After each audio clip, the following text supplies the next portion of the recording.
if you're thinking about it, I think you should go watch Janet and Bruce talk about vampires. I was for a while. And then I decided I wanted to paint some stuff. So now I'm painting some stuff. Bruce said something pretty funny. He was talking about cheerleaders, like tier one are the really hot ones, and tier two are the still pretty hot ones, but they need a little work. And then tier three are like, under the right lighting or whatever, they're kind of hot. And tier four are like not very hot at all. And I'm sitting here thinking, dudes, you know who you got to get with is those tier four girls. Why? Because ultimately everything is economics, right? And economics says that you want the most bang for your buck. And I'm thinking the tier four girl is going to give you the best bang for the buck. You know what I'm saying? They're not going to expect as much. You don't got to like kiss their ass all the time. They're happy if you throw a McDonald's burger and some fries at them every now and then, and it's all good in the hood. So, you know, you don't want a high maintenance girl. That's no fun for anybody. So, Mike was on earlier, and we talked for like hours about Hyperborea. It was hilariously good times. Tomorrow, I will be cleaning and doing shit like I was most of the day. And Friday, I will be on the road all day. So that'll be awesome, right? Not really, but still, whatever. And you know what I'm going to do? I'm going to grab my Gundam pin and I'm going to put some eyeballs on this bastard. Why? Just cause I never put eyeballs on these little bastards. So let's get in there. The hardest part is to line them up right? So that the guy is not wall-eyed or cross-eyed or something. That's pretty good. You know what else this spin might be good for? Let me try it. It is. It's pretty good for doing eyebrows. So, yeah. Homeboy's got his eyebrows done now. Nice.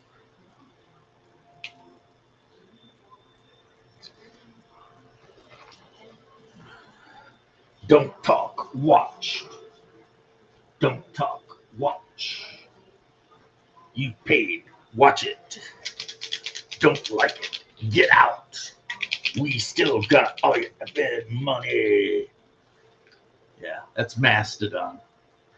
They have a at the very beginning of the Aqua Teen Hunger Force movie, the metal band Mastodon does the like, you know, uh, don't bring your children to this movie.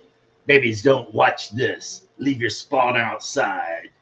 Let it get run over in the street. Shit like that is like, and of course it's animated and they're different snack foods, you know.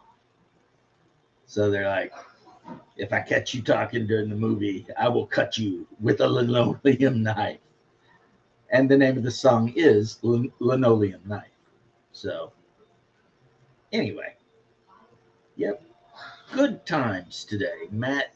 Mike Dymart jumped in and just apparently he won Shadows. Not apparently, he told me, and I have no reason to think it's not true. Shadow gave him his Hyperborea Players book, and he was just asking me a bunch of stuff about it, and I was just telling him a bunch of stuff about it because, of course, I was. Why wouldn't I? Like my favorite thing in the world is to answer questions. Yeah, you're going to see me in a little while. Uh, well, because I did the one this morning, which was very long, but then I went and helped clean the car, got the car cleaned. What do you mean, good night? I'm putting the link in, bitch. Went and cleaned the car, scrubbed toilets, did some stuff. Still got stuff to do, but taking a break, man. Freaking hot. I know, and the link's in there, and I know you saw it. I know you saw it. So you can try and pretend like you didn't see it, but I know you did. And I will behave appropriately when I see you. Painting another barbarian because you can never have enough barbarians. Like, if you're going to play a game of Hyperborea, yeah, you need barbarians all over the place. See, my brother, that's my brother. Jump in for a little bit, for a minute. Say hey. What's up, brother? Hey, you sound like you already was asleep Almost. because I still got all your money. But my nighttime meds kick in hard. Good. Do you know what I was talking about though when I was singing that song? Yeah. Yeah, Aquatina Hunter first, number one in the hood. yeah.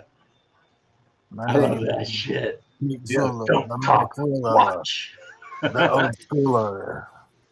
Yeah. Don't bring your spawn here. Babies don't like this.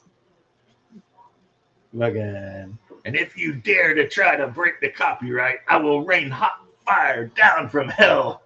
And all this shit. I'll cut you with a linoleum knife. They redid the graphics for Conan XLs. And Oh, it's insanity, dude. It looks so freaking good. it's funny that you mentioned that. Do you know why it's funny that you mentioned that? What? Because I downloaded it last night. Yeah. And I have an ARC server that I already pay for. And I was thinking about switching it back to a Conan Exile server. Nice. So what you're saying is I should.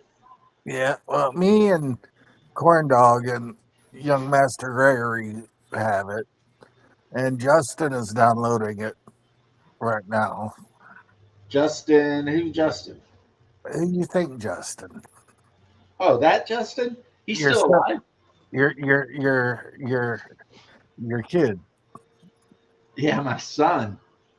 You know, it's kind of insulting that he got so mad that I said I could be his dad. It's like, what's wrong with me? What do you mean? You know, honestly, the fact that I said I could be his dad, he should be happy. Shit, I'm pretty awesome. Yeah, you are pretty cool. I like you, but I'm I biased. mean, imagine he can go to wherever the hell he Look, hangs out to sharpen his knives and be like, yeah, my dad was a fireman and he served in at least one war zone and did a lot of crazy shit in the army. And I mean, who wouldn't want that for a dad? I mean, besides my daughters. you bastard. That was funny. So if I do see him online, I'm going to be like, hey, listen to me, son. Just start fucking with him. Now Isn't that fun? you guys need to bury the hatchet. Look, I didn't even know there was a hatchet. I know, me neither. And then he decided to be, No, he thinks that you're mad at him because sends me messages to ask you because he thinks you're mad at him. I ain't mad at him. Why would I be mad at him? Then send him a message on Discord and tell him, fool. I can't. He blocked me.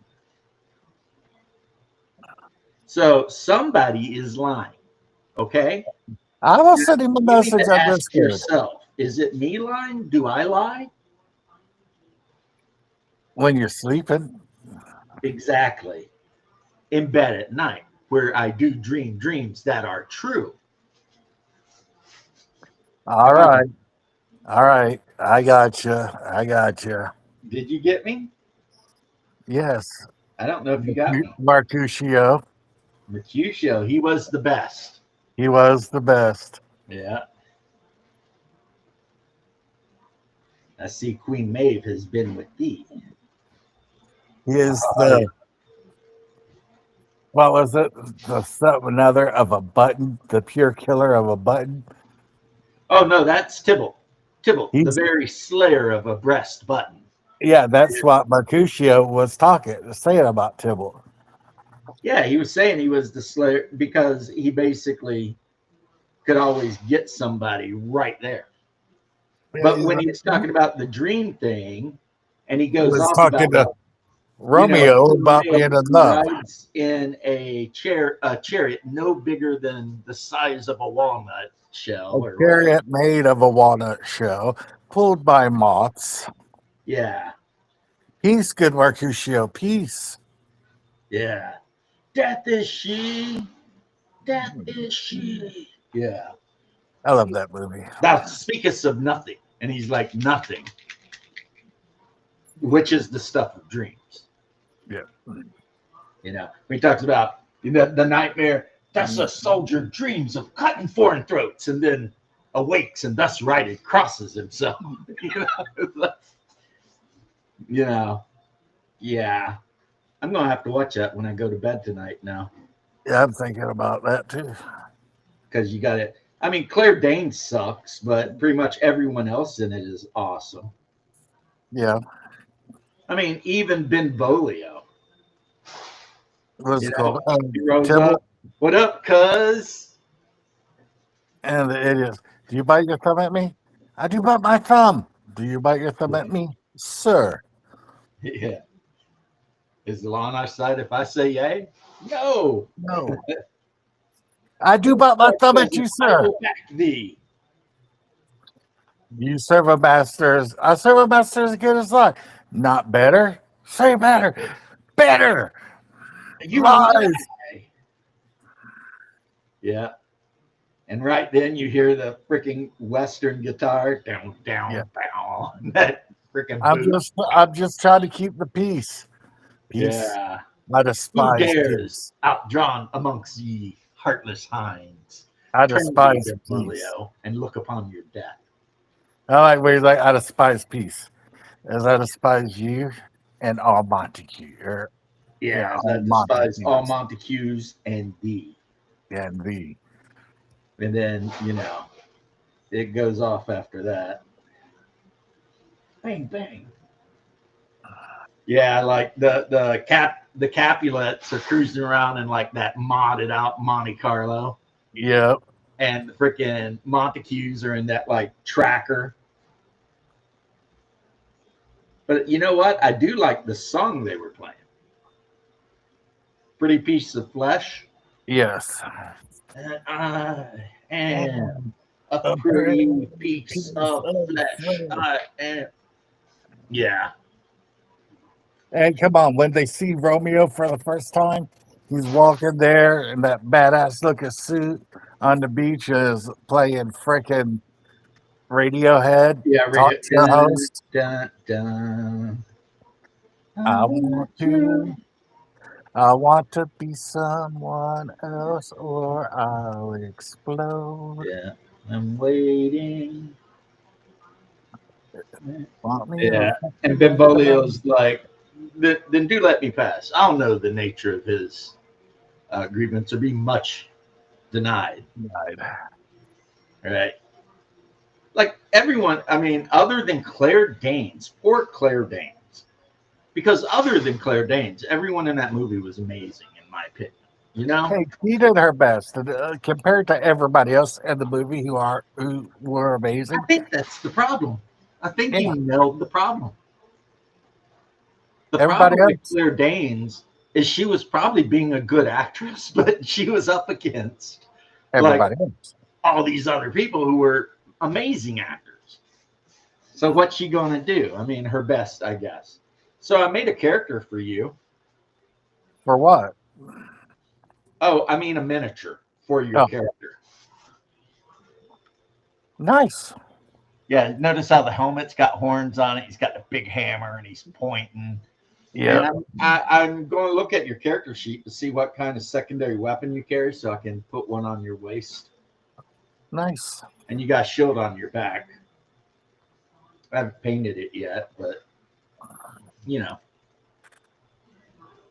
Yeah. But that movie, and when Mercutio dies, it's like,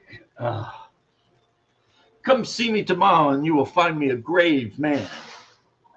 You made worm meat out of me. Yeah. A curse on both your houses. And it was Romeo's fault. If he'd left Mercutio alone, Mercutio would have beat Tybalt's ass. Yeah. But It would have been an ass whipping. Tybalt wouldn't have stabbed him. yeah, but Romeo had to jump in after being a bitch. And let me tell you, okay, I married my wife. If her cousin come running his yap at me like that shit, You'd whip his ass. I whip his ass. Send him back home to tell him all, no, that ain't the one. But Romeo instead's all like, being a total bitch. And it's like, why are you being such a bitch here? Because he was kind of a little bitch. It's like, first off, no matter what your wife says, deep down inside, she does not want you to be a bitch. Yeah. Right? I mean, if you marry some woman, the last thing they want is you to be a little bitch to all of her relatives. Yeah. I know my woman don't want that. No, right? And the whole then kill me, blah blah. No bullshit.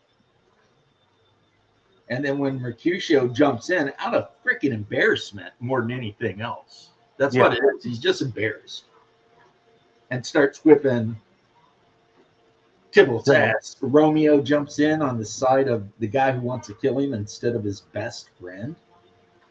It's like, that's why that whole thing, it's like, it's really hard to feel bad for anybody. Because first off, Juliet could have just fled her house and went and moved in with the Montagues. Yeah, the only person I feel bad for in that whole movie is Mercutio. Mercutio. Yeah. Who, unlike those other douchebags, was an actual noble. Yeah. Since he was related to the freaking prince. Yeah. Which also means he was cousins to the guy they wanted Juliet to marry. Yeah. I forget his name. But you know what I'm talking about. Yeah. They had what's his name playing, which was pretty hilarious.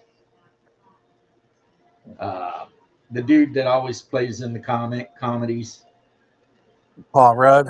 Yeah. And in my opinion, the best comedy he was ever in was like a Bromance or whatever. I Love You, Man. I Love You, Man. That was such a good movie. That is a good movie. They're just hanging out, listening to Rush, doing their thing. It's like, yeah, because I guess Paul Rudd had never had an actual male friend. Yeah. It's like, dude, what's wrong with you, man? I'm going to bed, brother. You've been on exactly 5 minutes. No, I've been on exactly 12 minutes. Okay, well, go to bed, bro. I'm sorry. I'm falling asleep here, man. Yeah, I said go to bed. What do you want? An I love you. invitation? Love you. I love you too. Can't wait till Saturday. All right. Leave me on so that I, I can pretend like people are watching. I will, as long as I can. Well, Love you. love you.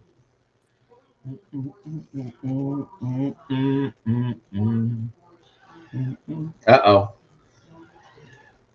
My Roomba has decided to become mentally deficient and run up on top of something. Hold on, Roomba. I'm coming to save you, buddy. There you go.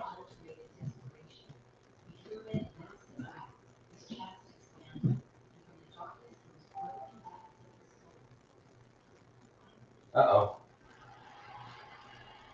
Okay. I want you. I'm waiting for you to come.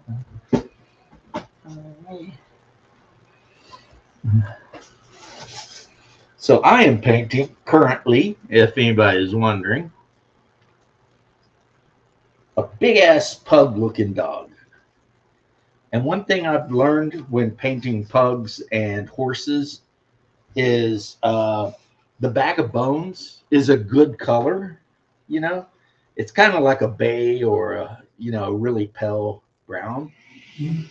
So for a lot of dogs that are like that color or horses, it's a great color. Even if you do have to like do some highlighting or something later, it is just a really good base color.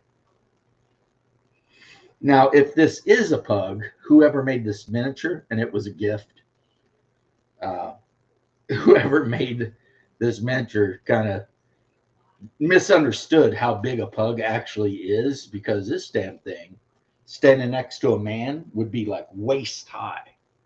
So maybe it's not a pug. Maybe it's like, I don't know, some kind of Shar Pei or something. But I'll paint him up. And I'm painting this horse up. This is a dead Norman's horse. So I'm going to paint that up. And I use this just as like decoration and stuff for games. But, there are games where you got to keep track of casualties like Black Powder or Hell Caesar. And I suppose this would be good for those. Just keep it behind the figure. I mean, now they sell actual casualty counters that are like clicky, so you can keep track of the casualties and whatever. But I want you to come and find me. I'm waiting, waiting. Bag with a gun and a sandwich. Uh,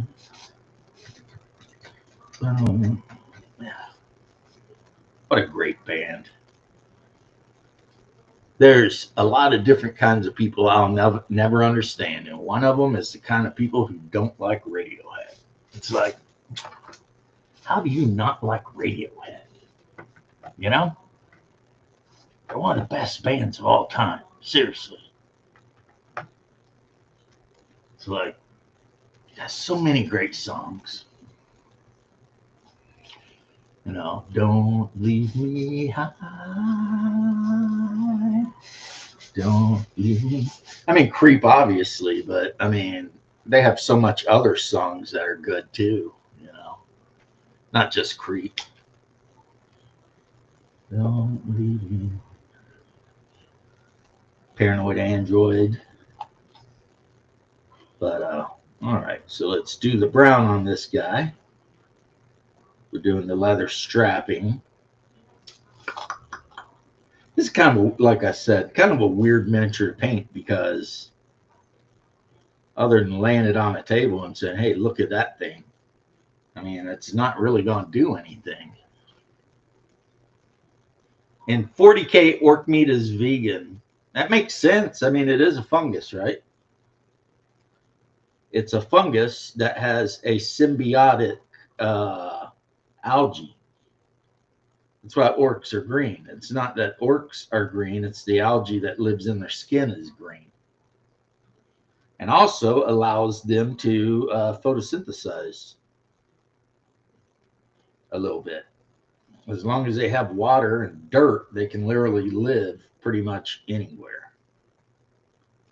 Well, sunlight. But meat is a much denser calorie source, so of course that's what they want. Meat. They don't care where it comes from.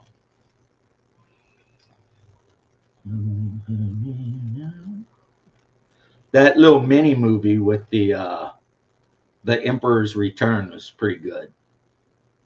It's like, might as well do it. Let the Emperor come back. They've already done every other thing. It's like, at this point,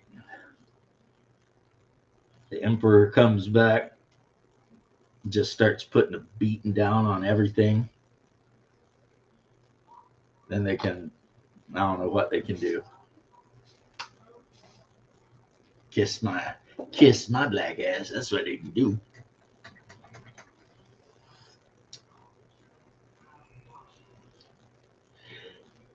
Yeah. Yeah, I don't think I'm going to be on very long. I just thought I'd get up and do a little painting, try and calm down. I got tomorrow to mess around and clean. And then after that, I'm going to be in the wind, baby. In the wind. In the weeds, out in the weeds somewhere. That's where I'll be. And but I did decide to mod up a Spartan hero. This particular one is a Reaper miniature. I cut his hand off and I put a spear in it. And that will be for my brother-in-law, since he plays a Lacedæmonian and he is a spear master. That is his character's whole deal, is he's really good with spears. So yeah, I wanted to, because this figure originally had like a short sword. I don't even know what kind of short sword it was supposed to be, because it didn't look like a falcata. It might have been like a spatha or something, but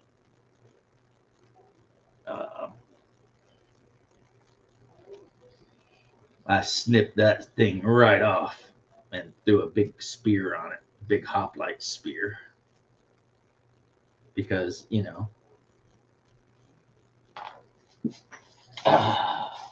just dropping, because that's what you do, right?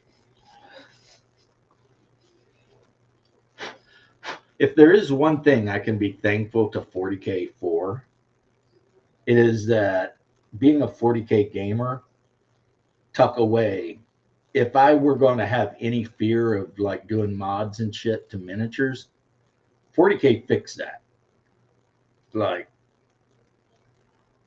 I will buy a miniature and I will cut that shit to bits to make the miniature I actually want.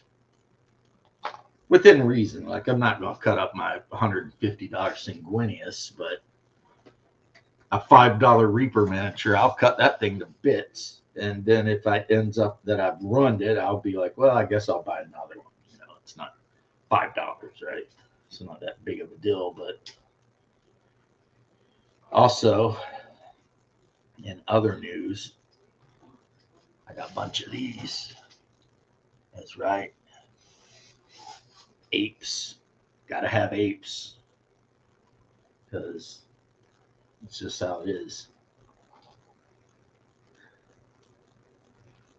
Baby, I know you're asking me to stay. You're saying, please, because it's giving me the blues. Baby, tell you what I'll do. Yeah, well, I was a Wham fan. High down on the floor. As a matter of fact, my favorite Wham song, for those of you who end up watching this later, also Cold Iron Skillet, whenever you end up watching this, the James Bernia thing you made was awesome. I love it. As a result, I have 2 boxes of miniatures I will be sending to you sometime within the next 1 to 10 weeks. Because you know how I am. I'll be like, I've got them. They're packaged. They're taped up. They're ready to go. So at this point, it's just a matter of me getting up off my sorry butt and getting to the post office, or doing the thing where I actually have the post office pick them up. Might do that, actually. But I've put together pretty much a Cold Iron Skillet care package of miniatures.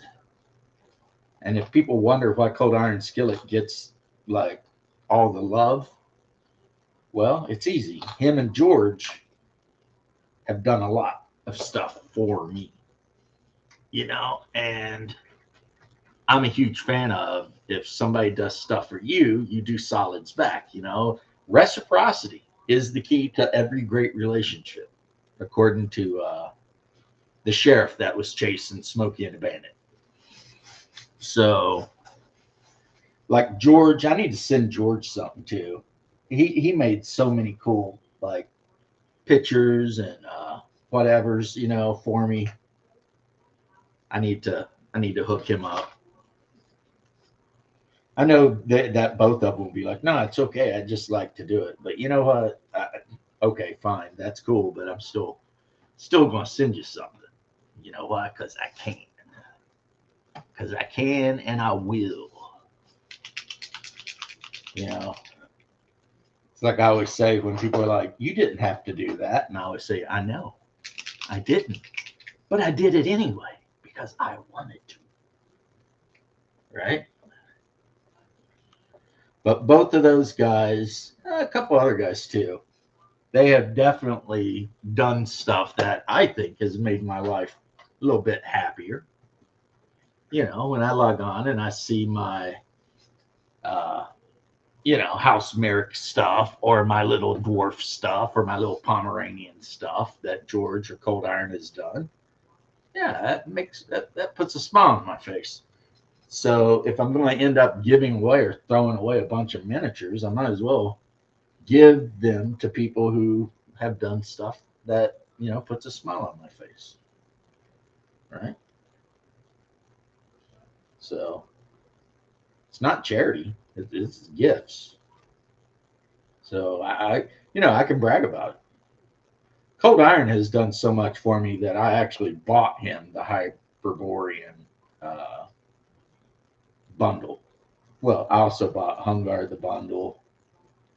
I bought a couple of those bundles, a few of them here and there, at pretty expensive cost, but basically it just means that I can't, you know, buy as much Reaper miniatures or other stupid shit. So in a way, when I buy other people gifts, I feel like it's a good thing because it keeps me from spending that money on stupid shit,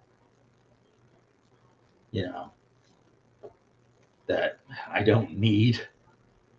I mean, God knows I do not need another box set of BattleTech, the game of armored combat. In since that box set came out, the one with the freaking Battlemaster on it, I probably bought 10 of them. So literally, yes, I don't need any more. So from now on, if I am going to buy any of those, it'll be for other people. It won't be for me.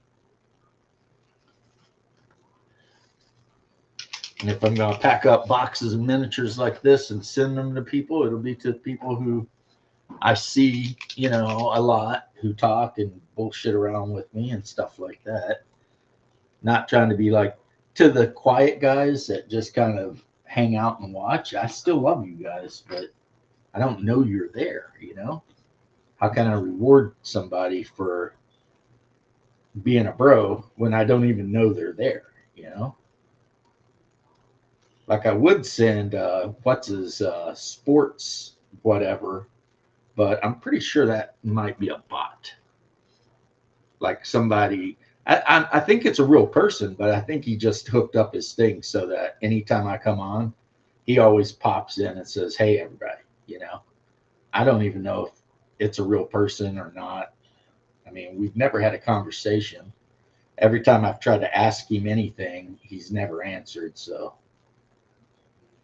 um, I think he just pops in, says the thing, and goes. So, and I don't care, if he does own something or he's got a channel and he's doing something and popping in and saying whatever on my channel, if that helps him somehow spread his reach, I'm okay with that. I don't mind. But, you know, tell you who I haven't seen freaking dungeon ministering forever, man. And I'm wondering if something I've done or said has made him upset. And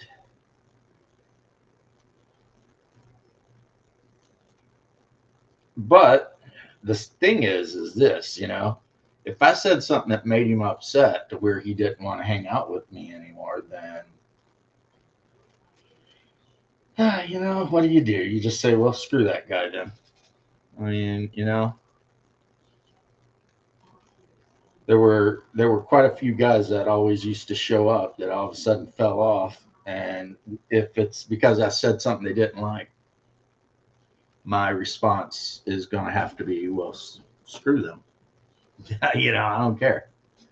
Um, you know, if that's how people want to be, that's 100% cool with me. I mean,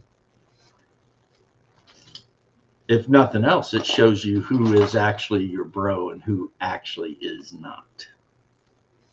You know, if they're willing to get pissy and just vanish out of your life, but not even tell you why, they were never your bro in the first place. They were just somebody.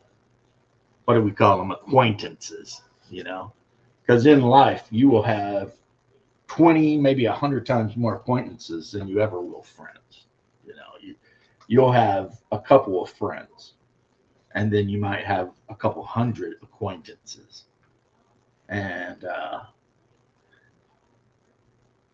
there could be a situation where you wonder if somebody's a friend or an acquaintance, right? And the great news is they let you know. You know what I'm saying? They'll let you know.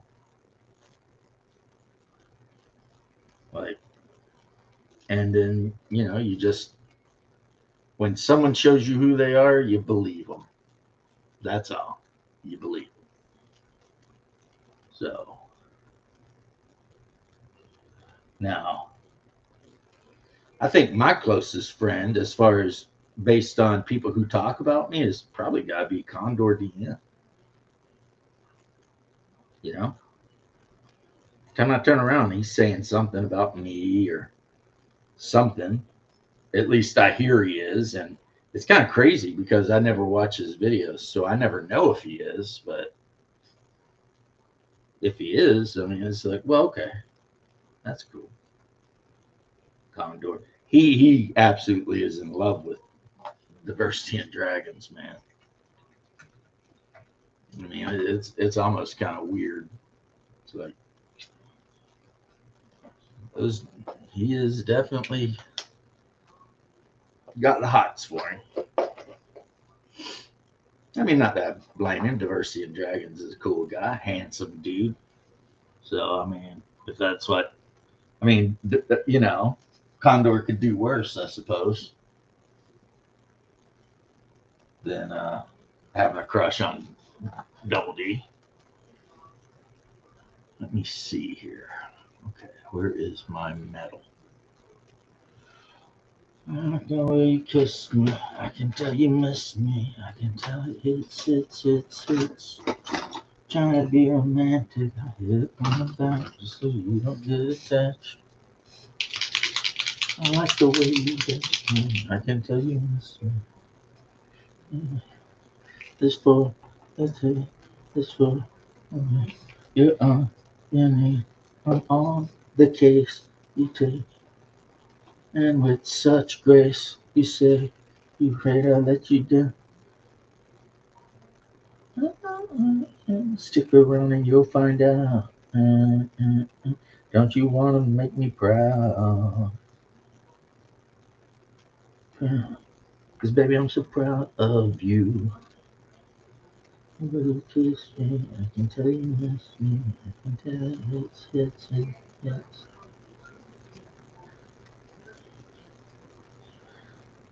Now, there's something wrong with Restream. Every time I try to use Restream to react to a music video, it won't play the music video. I'm doing something wrong. And that aggravates me because there's music videos I want to react to. Like the new song by the guy that did Richmond, North of Richmond. He's got a new song called Scornful Woman that is just an absolute banger. And then there's a Russian group I've shared on Discord, but I'd like to do a reaction to Bratievsky. And they do a song called Orthodox, which is, again, another banger. And every time I try to do reactions with Restream, it just screws it up. Or maybe I need to wear my headset. That could be an issue too. Maybe it's because I'm not wearing a headset. So I'll have to find my headset and start wearing it. But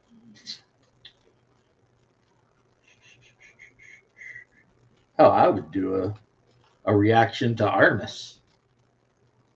I'd do a reaction to Artemis. I'd do a reaction to Ruthless Romance, Claim You. There's a lot of songs out there I would love to do reactions to. They're kind of edgy boy songs, you know.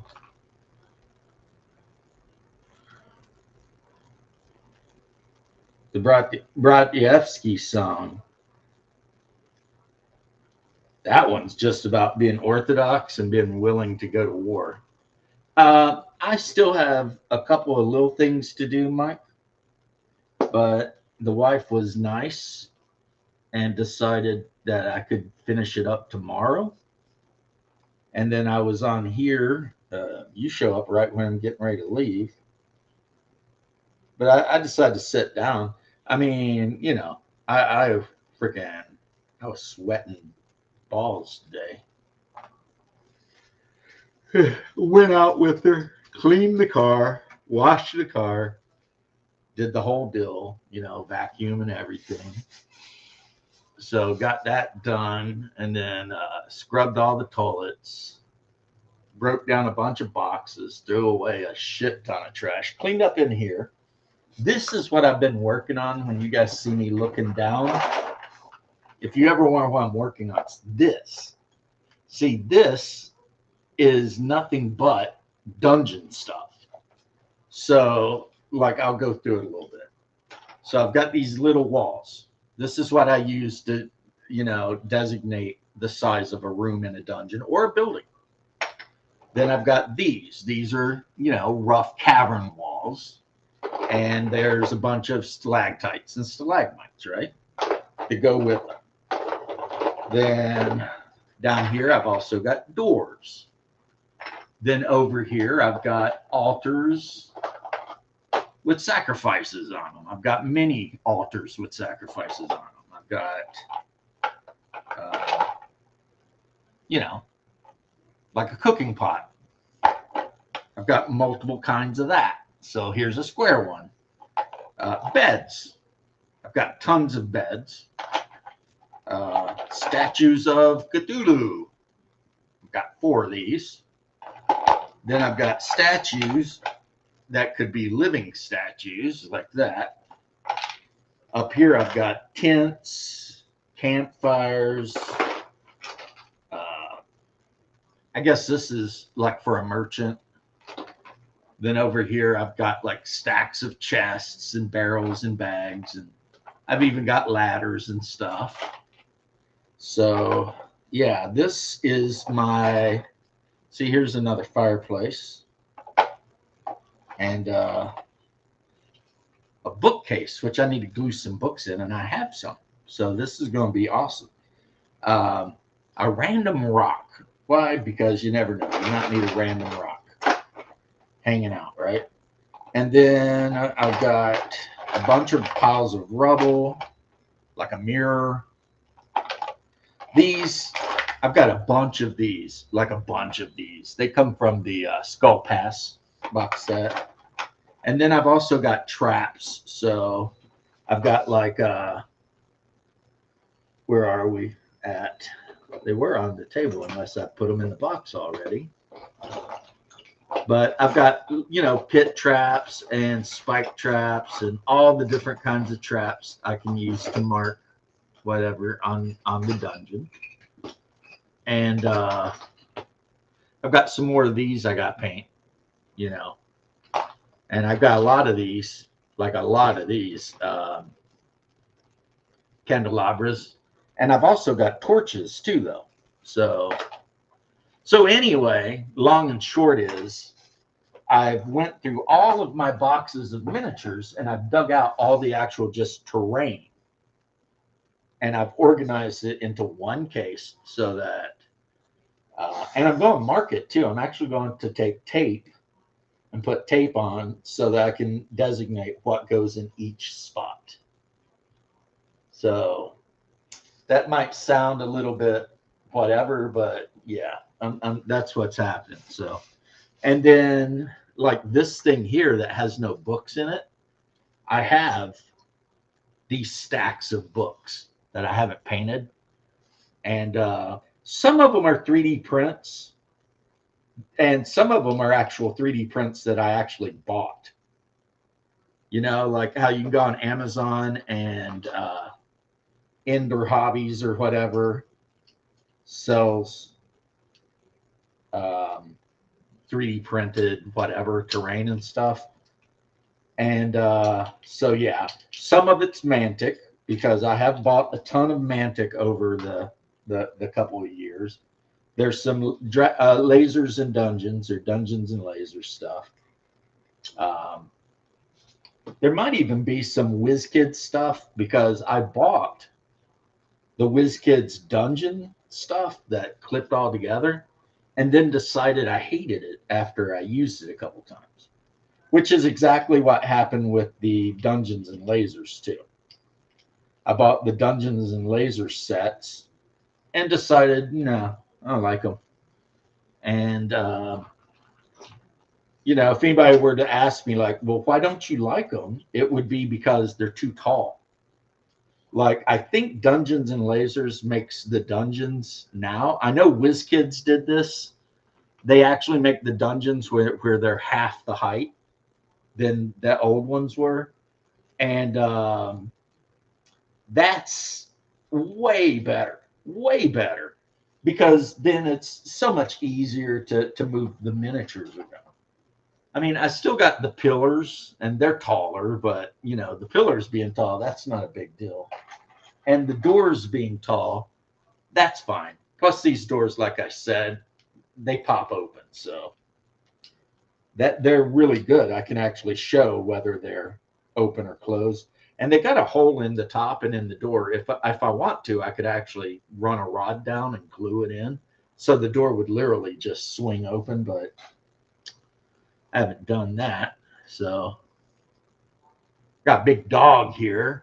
I have so many dogs, mainly because my wife bought me the Dark Age Irish box set like twice. And that each box set comes with like 8 Irish Wolfhounds. So not only do I got just war dogs that I bought from Reaper or wherever, but I've got like 16 Irish Wolfhounds here. I've got this staircase that I need to put in, the problem though is the hole. Do I put this in, it's like I need a staircase that looks like it's going down though, instead of just going up. I thought this was easier than typing. Right. Always. Yeah. Yeah. I was going to take off in like 20 minutes. So, I mean, we can go a little bit. But, now those little packs of all that bar or like tavern or dungeon dressing, I've got a few of those as gifts. And then that's how I got mine too. Like my birthday, I showed you that big bridge thing I put together. That my wife bought that for me for my birthday. And I immediately was like, yeah, I'll figure out something to do with that. You can count on it, right? And they're not expensive. I mean, are they the most beautiful things? No, because a lot of them are made with older, filament printers. Yeah. But shit, man, they're fine. They're fine. Like my wife got me this, and now that I'm playing Hyperborea and there are actual Vikings in the game, this could actually become a thing, you know? That is cool. She found that on Amazon? Yeah, it's I think by Ender Games or whatever. This is a filament printed Viking ship. And this is only on because I posted it. Like I can pull the cell off. It's only on there because there's a copper rod in it. You see what? Yeah. But yeah, it's filament printed. So I primered it black and then did a heavy dry brush. And as you can see, like with a lot of things, I haven't quite finished all of the shields. So I did have to have a talk with somebody about shields a while back. They got a little upset with me, and I had to explain to them they could kiss my ass because I was painting up a unit of Lithuanian warriors. What? Lithuanians. Ah. For 10th century. So, you know, Viking age Lithuanians. Well, guess what their symbol is? I have no idea. A cross, maybe? A white swastika on a red shield. Oh. But it's not a normal swastika because each arm of the sun wheel has two things, a long one and a short one. And people are like, oh, that's some Nazi stuff. And I'm like, that's 10th century Lithuania. Yeah. But I get the same thing. I don't know if you know this or not, Mike. I was talking to my friend from Germany today. I have a World War I Prussian infantry officer's uniform. Badass. Except every time I wear it, people are like, oh my God. And it's like 1914 assholes, not 1940. I mean, come on, there's a difference, right? Yeah. But people are so ignorant, they don't even know. You know, it's like I also have a Vietnam era US uniform too for cosplay. You know, just the old shitty OD green. Yeah, I have like it says 1914 on it. It's Iron Cross type thing. I've got the Iron metal. Cross on my uniform and the close combat badge with the crossed swords. Of course, people think the Iron Cross thing is a Nazi thing. Well, I hope they never see me in my dress uniform because I scored 36 out of 40, and I have the sharpshooter's badge, which is an Iron Cross with the wreath. Nice. So, you know, it's like a lot of people don't know this, but to this day, the national symbol of Finland is a blue swastika on a white field. Yep. So, and amongst the Slavs, the sun wheel is everywhere. And it's just a matter of how many arms it has. Like the Ukrainians like to have like 16 arms. So, it's the same thing, but like 16 arms. They call it the Black Sun. But all Slavic tribes use that symbol. Well, I mean, that's everywhere from India to Southeast Asia. Even American Indians have a thing like that. So right. Well, yeah, with the Hindis, it's considered a good luck charm. But, and I'll tell you what, a lot of, especially if they're from southern India, they'll call me a liar and they'll say I'm full of shit. But the Indians got that swastika from the Indo-Europeans that brought it there.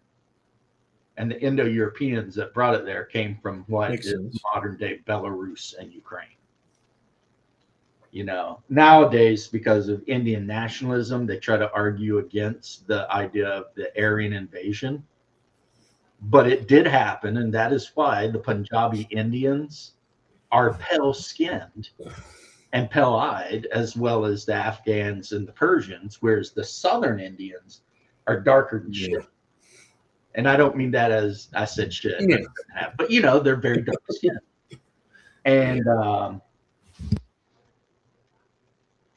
And they'll argue, oh, no, that didn't happen. And it's like, well, the archaeological evidence shows that we dug up, tombs with horses and chariots and chainmail and stuff that never existed on the subcontinent. Yeah, it's just there's this new wave in India of like this nationalist thing. And it's like northern India was invaded by the Indo-European Aryans. It was invaded by the Persians, by the Macedonians, Alexander. Alexander. It was invaded by the Arabs or Turks. I mean, it was. There's a reason when you, like I said, there's a reason when you run into like a Sikh. A lot of times they're as pale as I am. It's like, because they might share a lot of ethnicity with me a long ways down the road. Yeah. Yeah. But whatever. Some But history. Kamala is a Brahmin, so she is on her Indian side. She is related to the northern Indians, because in India, the paler your skin is, the higher you are on the caste system. Yeah. That's another thing people don't want to know about either. Right, like the really, really dark Indians that live down near Malaysia and all that stuff, they are like the lowest caste. And then the pale ones that you see on TV all the time dancing for Bollywood, those are the higher up ones. It's the same in Japan too.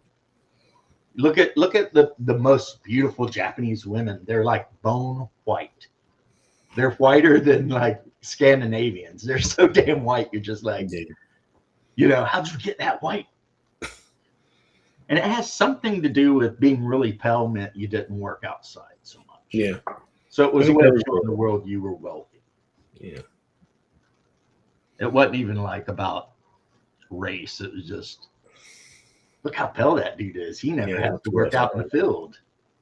Kind of like how the Chinese took Buddha and made him fat.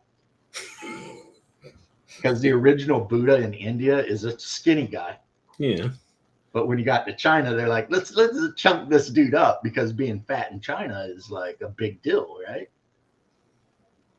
I didn't think about that. Success. Yeah, it does. I didn't think in about China, that. If you're fat, it means you're very successful. So their beauty standards aren't like ours. We're like in America, like a woman wants a healthy dude. In China, they see a chubby dude walking around. It means he's got money. That's who they want. Because they're sick and tired of starving to death about every century or so, Then I would look very wealthy in China, I guess. Oh, yeah, right? Well, it's even wilder, too. In the Philippines, Filipino men find the pale-skinned Filipinos to be the most beautiful, but they also tend to be the shorter, chubbier, round-faceder Filipino women. So the kind of hot but darker-skinned Filipino women are not considered pretty by their own men. And that's why goofy, doofy looking American nerds can go to the Philippines and hook up with a 9 or a 10 beauty scale woman, because in their own country, they're not. One of my best friends, his brother, who's a Mormon, he did his thing there and brought home a wife. Hell yeah. And they will, man. When I worked in the wire department, one of the dudes I worked with, I called him Scuba Steve all the time because he was an ex-Navy guy, done like 25 years in the Navy. He was married to a little Filipino woman, and she was part of like a Filipino club of other Filipino women. And they, for like the longest time, were always trying to talk me into going to their meet and greets. Granted, I was like 30. Yeah. And he would always like take me around and point them out, because they'd be at the park doing their thing. And he'd be like, check that one out with the big tits, man. She's looking for a dude. And I'd be like, nah. Because I was already with my wife, right? But, and I'd always be like, Steve, I've got a wife, right? He's like, well, okay, but that was the thing, man. These Filipino ladies were working in a unit to try to get all of their girlfriends married. It was the thing. And they all have Spanish names. My best buddy when I was in Fire Academy was named Hermie. And he looked Chinese, but his name was Hermie. And he had a Spanish last name too. And he had a sister, and her name was like Maria or something. And she was married to a white dude, and he married a black chick. And it was like, they were just like spreading it around, man. I still talk to him, and it's been 15 years since we graduated, but You know, that's one thing about a Filipino guy. If you make friends with a Filipino guy, you will have a friend for the rest of your life. They're just that way, you know. And they will invite you to the house. They'll serve you some pad thai and freaking chicharron, and you know, mama will cook for you all the time. I mean, they're that way, man. I love them. Yeah, they seem to have parties or celebrations all the time, and everybody comes over. Well, for one thing, they're incredibly family oriented, and the other thing is most of them that you run into are hardcore Roman Catholic. So in addition to the normal like secular holidays, they're always worshiping. They're always worshiping or not worshiping, celebrating some religious holiday too. Yeah. And their celebrations always involve like a freaking deep fried pork shoulder and, you know, a shit ton of food and everybody they know. It's just, you know, that's how they roll, man. Between her family and then being Mormon, you know, everybody has 50,000 kids. So. Well, the Filipino ladies, I'll tell you what, if you marry a Filipino lady, I hope you want kids because she wants kids. That's just, you know what I mean? Him being a Mormon, I mean, that's a given. You know. Yeah. I know quite a bit about the Mormons because I actually worked for them for a year out on the Deseret Ranch. I was a cowboy out there. You mentioned that, yeah. Yeah, and the first guy that ever ran a game of D&D for me was a Mormon. He was the son of their bishop on the Desert Ranch, like their head honcho. And I got his stuff when his dad decided that Mormons weren't allowed to play D&D. So he gave me his Motivate box set. So that's how I got two of them when I was a kid. He's a good kid, though. I liked him. I called him a good kid. He was older than I was, but I had the hots for his sister, but there was no way she was ever going to date a non-Mormon. You know what I mean? But she was so pretty. At least I thought she was. I don't remember what she looked like now. At the time. Yeah. All I remember is she had really, really long brown hair. I don't even remember her name. Sad, really. I must be getting Alzheimer's. So what's got you up this late? It's not late for me. It's only 8 o'clock. Oh, okay. My wife worked late, and so she brought home hamburgers. Well, that's awesome. No. No, I went out with the wife, and we washed, vacuumed, wiped down, did all the car, and then I came back and I tore down a shit ton of boxes and stuff and got them in recycling bin. Then I scrubbed the toilets down and did some cleaning here and there. I still need to mop the floors. But otherwise, and then I did the basic honeydew type, you know, when you're hanging out and the wife's like, would you hand me this or that? Yeah. I don't count most of it as my chores anyway, honestly. I don't keep track of what I do, you know? That's what my wife always says before we go on anywhere. It's like, let's clean the house so when we come home, we can relax.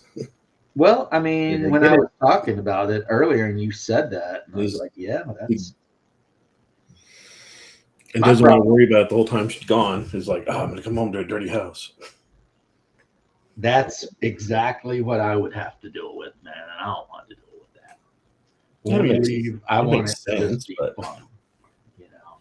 But yeah, I had to pull down all the different things she uses to pack away stuff. I bought her this big, like, case just to carry games. So she's going to take like Agricola and Carcassonne and with us, and then we've got the puppy's bag. He's got his own bag, and then we've got a cold bag because we always take, like, even though we end up always stopping through somewhere to grab something, we always bring like a shit ton of water and stuff with us. Yeah.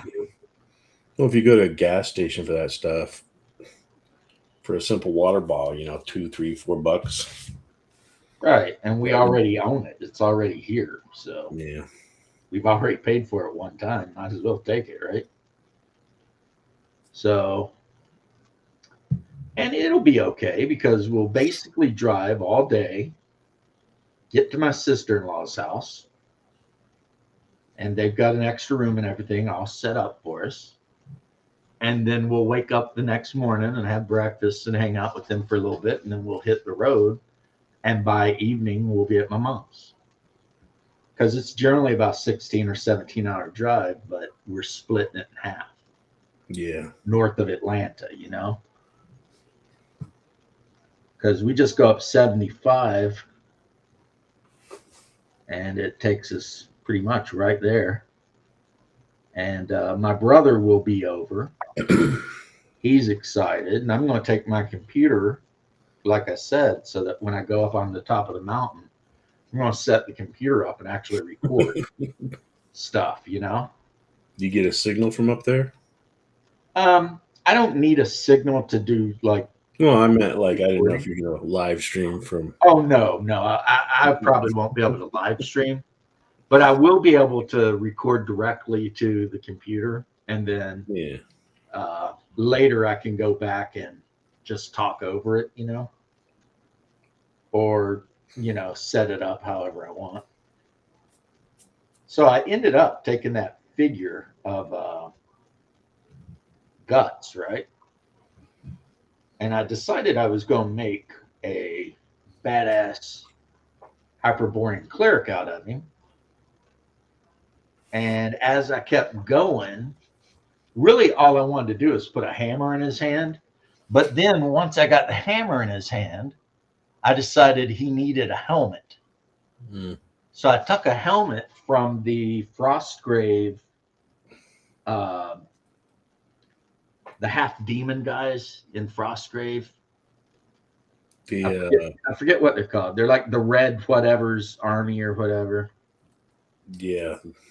Like some of them have digigrade legs and look like demons, and others just have like wild looking horned helmets. So I took one of the normal human style but horned helmets and put on because because I'm trying to paint the figures to look more like Errol Otis art. And one thing I've noticed with the Errol Otis art is the fighters always got like weird horned helmets, and most of them have spears. And the mages are always wearing like weird, really contrasting striped clothes or shit like that. So I've really been kind of leaning into that kind of like his shield. I might actually paint the stylized face of the Sagwa like on my hat here.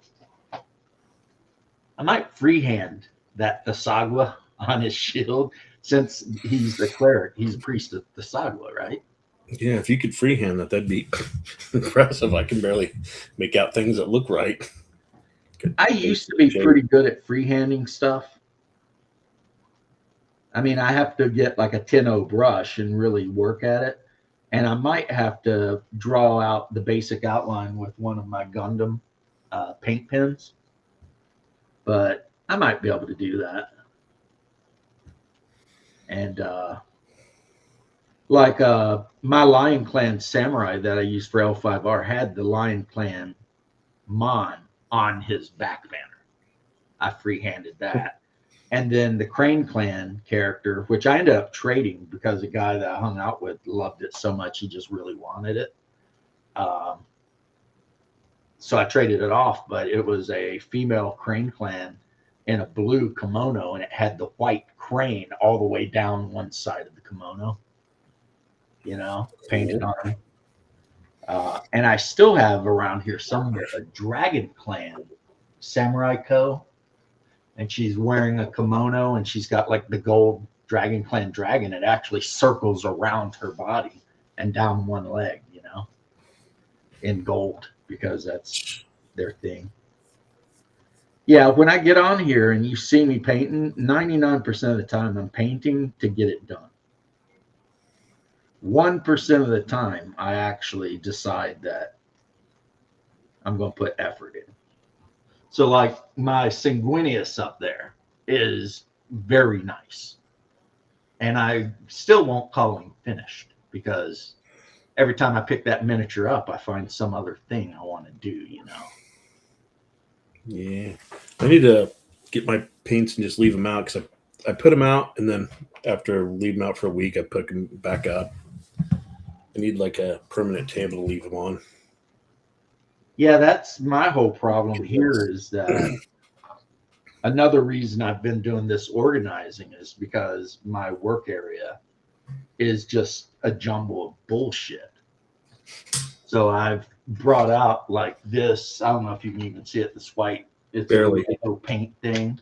Yeah, I've got 3 of them set up, and I'm starting to. Every time I finish a figure, I'm moving it into wherever it's going to be stored off the table. And that's my hope is that eventually none of this shit I'll actually have an open area. Like this guy will be pretty easy because he just needs a non-oil wash and he's pretty much done. that's cool. It's a Gorgon, Yeah, but I need him because there's an adventure I want to run that requires a brazen bull. So I'll use him as the actual monster, a Gorgon, but I'll also use him to represent the brazen bull. the torture thing. Yes.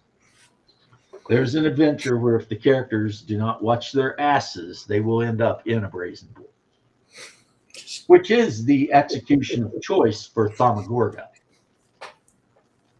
And that is the whole adventure is if they get captured by the cult of Thaumagoria and don't get away, and again, that's Ares, then they end up going into the brazen bull, which is roll a new character. I mean, you know, Yeah. if you get locked in that Joker, that's pretty much going to be the end of you. What about my death saves? Yeah, keep making them every round. You know, as soon Knock as you yourself tell out. them you're dead. It's like, oh, you're roasted, but I made the save. Congrats, you get to live another round of roasting. Just keep doing that. You know, can I kick out? No. You're inside a giant bronze thing that is being heated super hot. So yeah, you're pretty much dying. Sorry. Yeah. And then, like I said, I can also use it just as a Gorgon. You know, even though I prefer when I think of Gorgon, I prefer to think of Gorgon as like a Medusa. Yeah, because that's what it is. But Yeah, but D&D for some reason decided.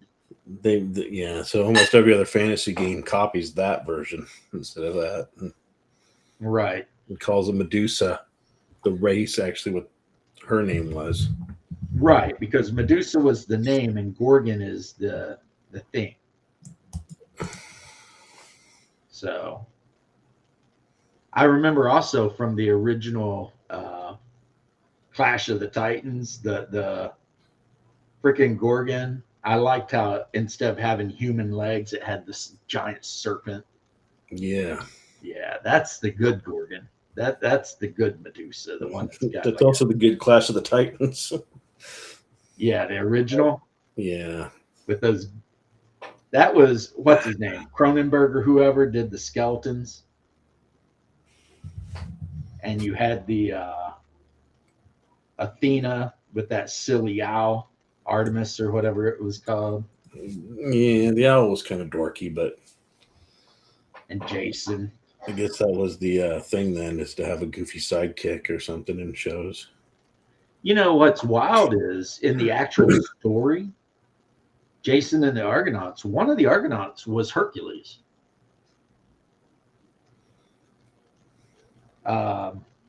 Like a lot of those super like hero demigods from Greek mythology were there. They were part of the crew.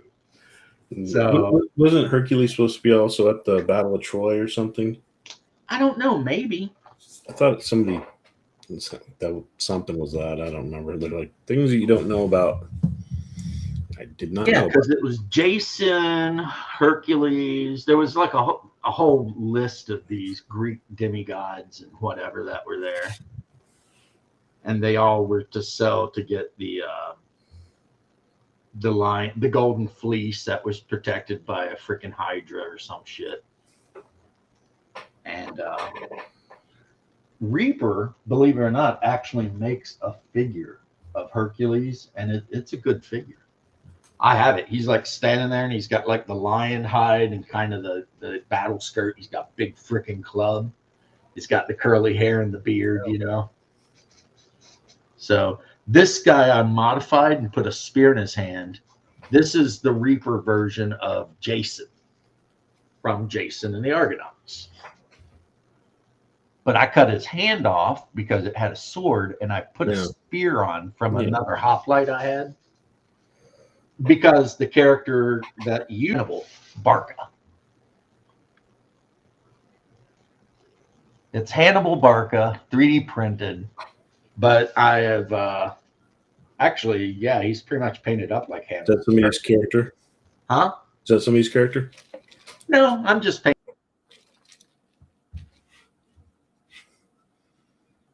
him up. I've got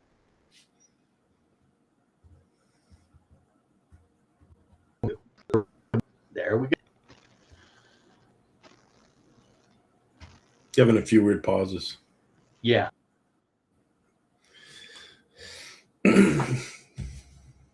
Yeah, sacked.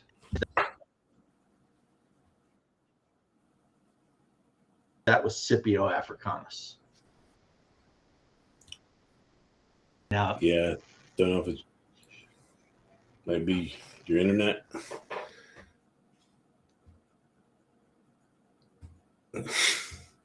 now we're back. Maybe my cooling plate right now. That bastard's staying cold. Yeah. But Janet did check out the cooling, and so I am. That could do it, but earlier it was like right out of the gate it was doing that. Yeah, you know, I don't know, because I used to have that other streaming program. I forget the name of it now.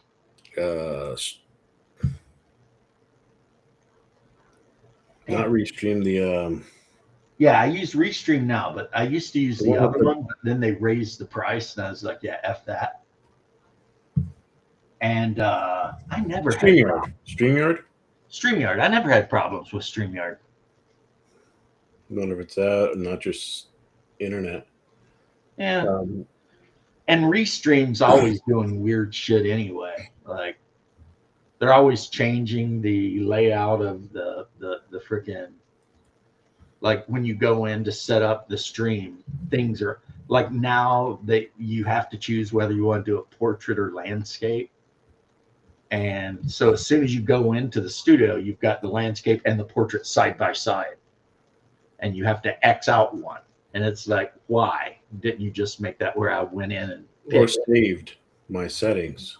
Right. So it's strange.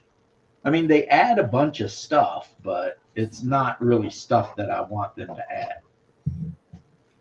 I would be a lot happier if they would stabilize shit. Yeah, I've only used free versions of either of those. Yeah. Well, I use the version that costs like $14.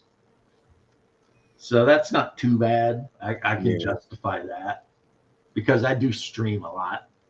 But when Restream went up to freaking or whatever the other one was, StreamYard, when it went up to $50 a month, I was like, get out of here. It's like, and it happened like one day is like $14, and then they're like, oh, by the way, we're raising the price. It's like, well, bye.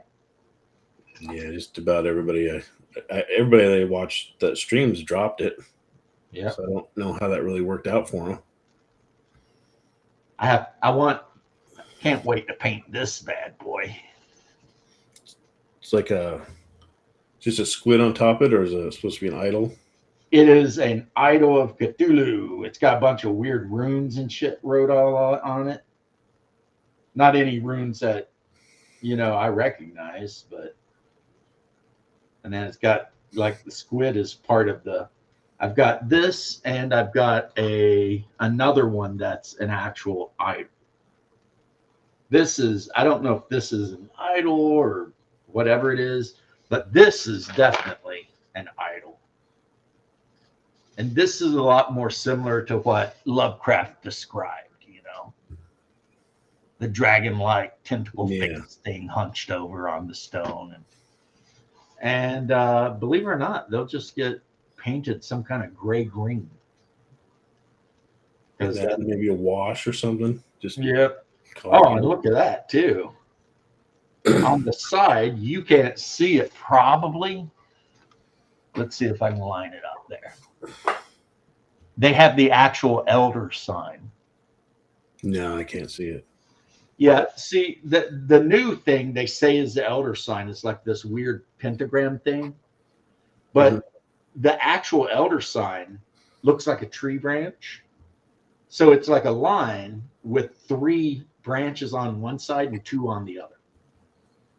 And if you want to get really into linguistics, it's very similar to the Alwyn alphabet that the Druids used, which it looks like it's supposed to be spelled Agam, but the G and the H is Weem, so it's Alwyn. Is that how Lovecraft described it, or did he not describe it? Yes, he described it like this. Okay. Because, like, what is it? The board game, Cthulhu. Uses that weird pentagram. Yeah, the weird off kilter and stuff. Yeah. But no, the elder sign was always this weird thing. And I wonder if it was, Dartmouth or which one of them it was that actually decided to change it around. Probably just because they wanted it to look more recognizable.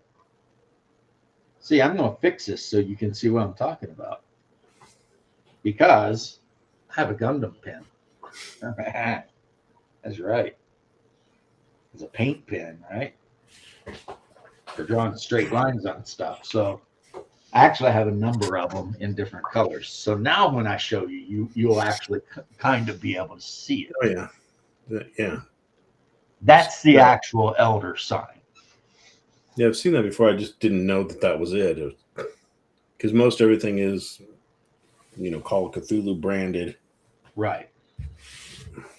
Now, the real question is, if I looked up my old Irish alphabet, is that actual letters? I don't know. What would it be? Because the ancient Irish, they didn't have an alphabet except for the Awam, and only the Druids knew it. And basically, how you would write with it is you take a stick and you draw a center line down the stick, and then you draw notches on either side of the line. And depending on, like, say, 2 notches on one side and 1 notch on the other might be a B. Mm-hmm. And then there'd be like a little circle, and then it'd be the next set of notches. And in that way, you could write whatever you were going to write. One thing that was popular was to carve wood into a square and then do the notches on the corners so that you actually ended up having 4 lines to do notches.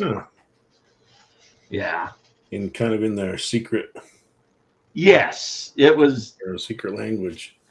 Well, I think you were in chat with me when I was talking about how the show maiden thing is absolute bullshit. But the Irish warrior women was not. Well, the Romans wrote carrying your father's gear is about as far as it kind of went, from what I understood. The whole thing is based on the fact that they dug up a woman's grave and it had a sword and a shield in it. That's it. I thought that validated that they were, jarls and led everything, and that's where all that started. Yeah. And then people on the other side are like, actually, she was just a noble, and she was born with the accoutrements of a noble. Yeah. And then people are like, well, you're just being sexist. However, the ancient Druids had women who literally would grab their daggers and run buck naked right into the Roman lines and fight and die. Because, of course, they died. Because they're buck naked with a dagger fighting legionnaires. That's not ever going to work. And that's why the Romans defeated the Celts sometimes when they're outnumbered 20-1. And the Romans would just block up and just massacre them, because As the saying goes, warriors do not beat soldiers. And the Celts, unfortunately, were warriors. They always thought they would run up and get involved in a one-on-one duel, right? Yeah. The Romans were soldiers. They weren't looking for glory. They were just trying to win. So yeah, if people want the female warrior, you don't look at the Viking. You look at the Scythians.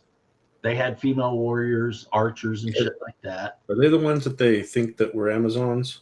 They're the ones that some people accuse of being the Amazons, but they were just Scythian women that would fight with a bow.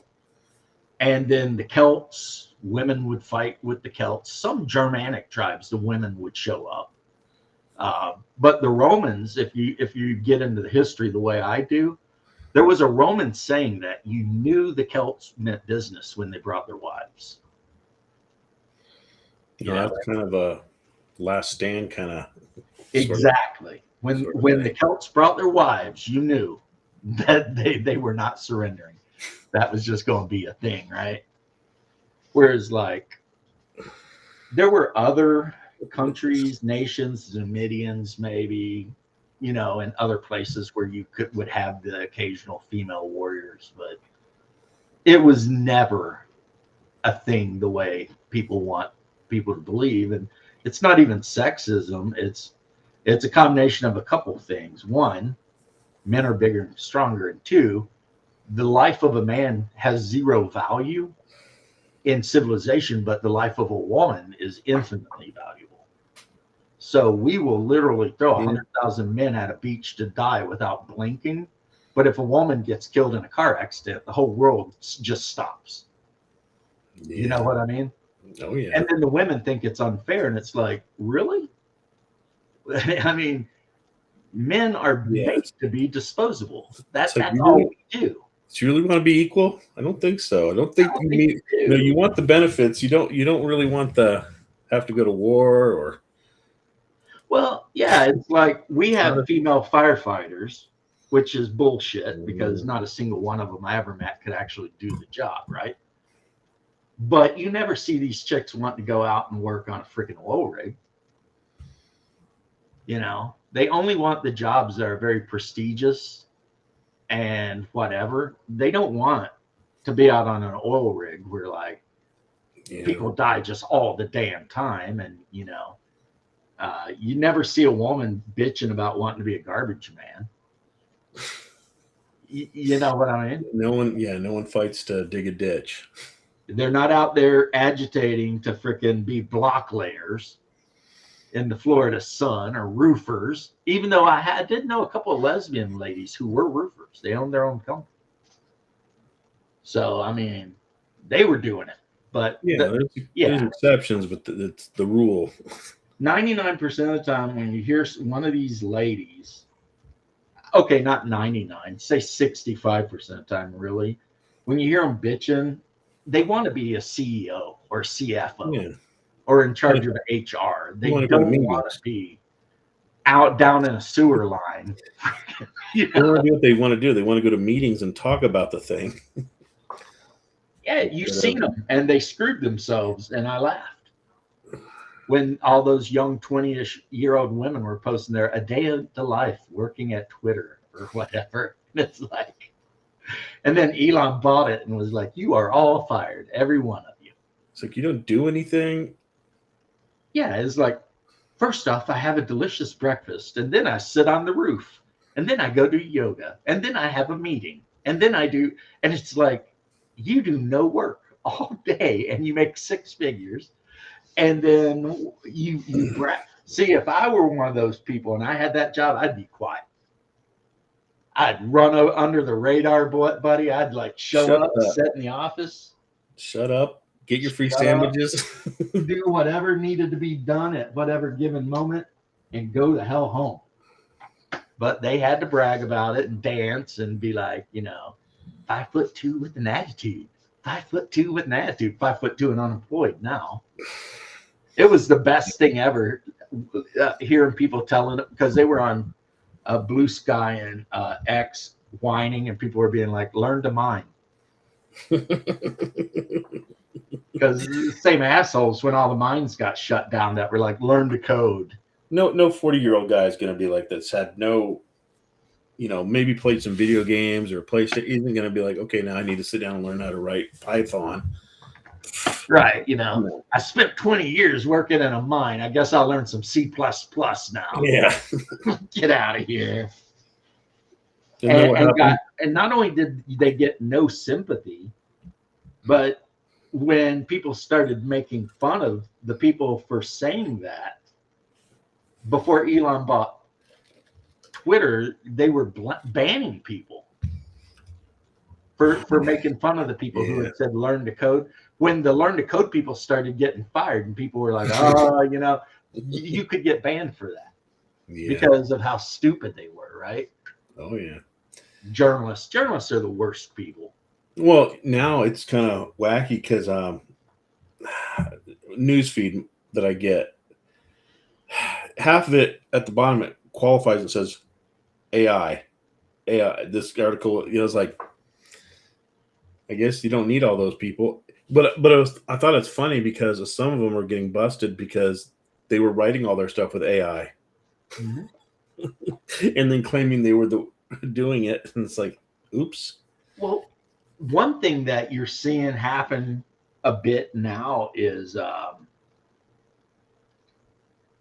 and I think somebody said one of our compatriots was doing this, and I'm not going to name names because I don't want to draw the evil eye to me, but they were having their entire live stream or whatever written by AI. Because apparently you can go to AI and have AI write your script. You just tell it what all you want to talk about, and it'll line it up for you, right? And then you just do what it says to do. And okay, not Double D, but Double D will tell you if you asked him, he scripts his shows. That's why his shows are so tight. They're funny, and it's like boom, boom, boom, boom, right? I don't. I sit here and just wing it, free will it. Stream of consciousness, yeah. Yeah. And that's why his shows are more popular than mine. One, he's a much more charismatic, better speaker than me. But two, he puts work in, and I sit here and paint and jabber on like a monkey, right? So there's no hate here. I love Double D. Yeah. But there are other people that script the way Double D does, but they use AI to do it. Whereas Double D actually sits down with Crazy Mouse and Rogan and they write it out, what they're going to say. And keep it moving and focused instead of sitting there going, Dead air will kill you.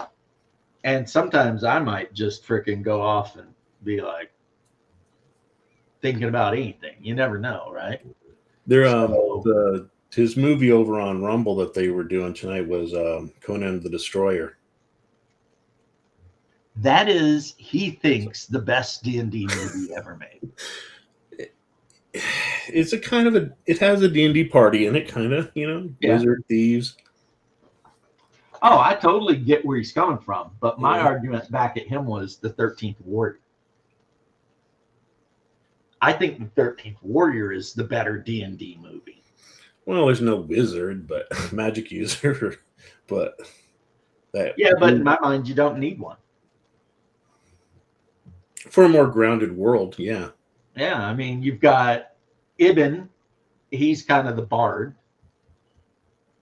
And then you've got all these different warriors. The one guy's an archer. He's always climbing in trees and archering around. So he's some kind of ranger or something. And and if you think about it, it's like group meets in tavern-ish area, gets together, a witch tells them they got to go kill a monster, and they travel to an area to kill a monster.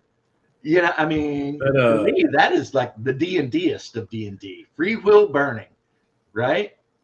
Actually, Burning Will, I like the game until... If you only look at the basic part of Burning Will, Coco, it's not a bad game. If you try to integrate the advanced part of Burning Will, you can't play it.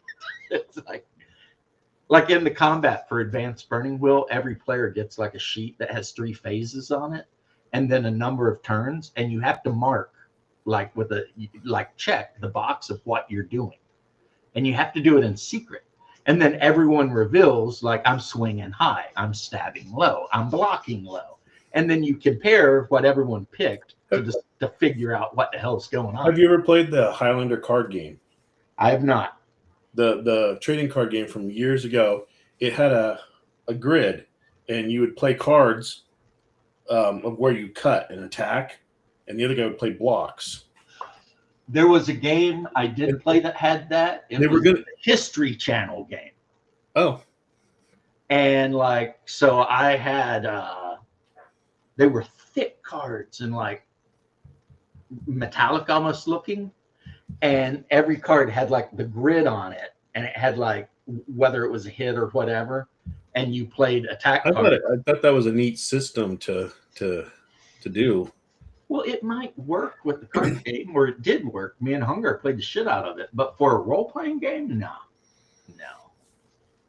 Especially if you got 5 or 6 players involved in a battle with 5 or 6 NPCs, and you're sitting there trying to figure out everyone's in secret. Well, that with different facings, like I attack center this way, but then my shield comes up to block. Yeah, I don't know. It was like that. It was just like, nah. Now, the original basic rules are basically Shadowrun. You have a die pool, you roll your die pool, you compare it to your opponent's die pool. Whoever rolled better does whatever they said they were going to do. And that was it. And the big rule in Burning Wheel is you only ever roll one time for one thing.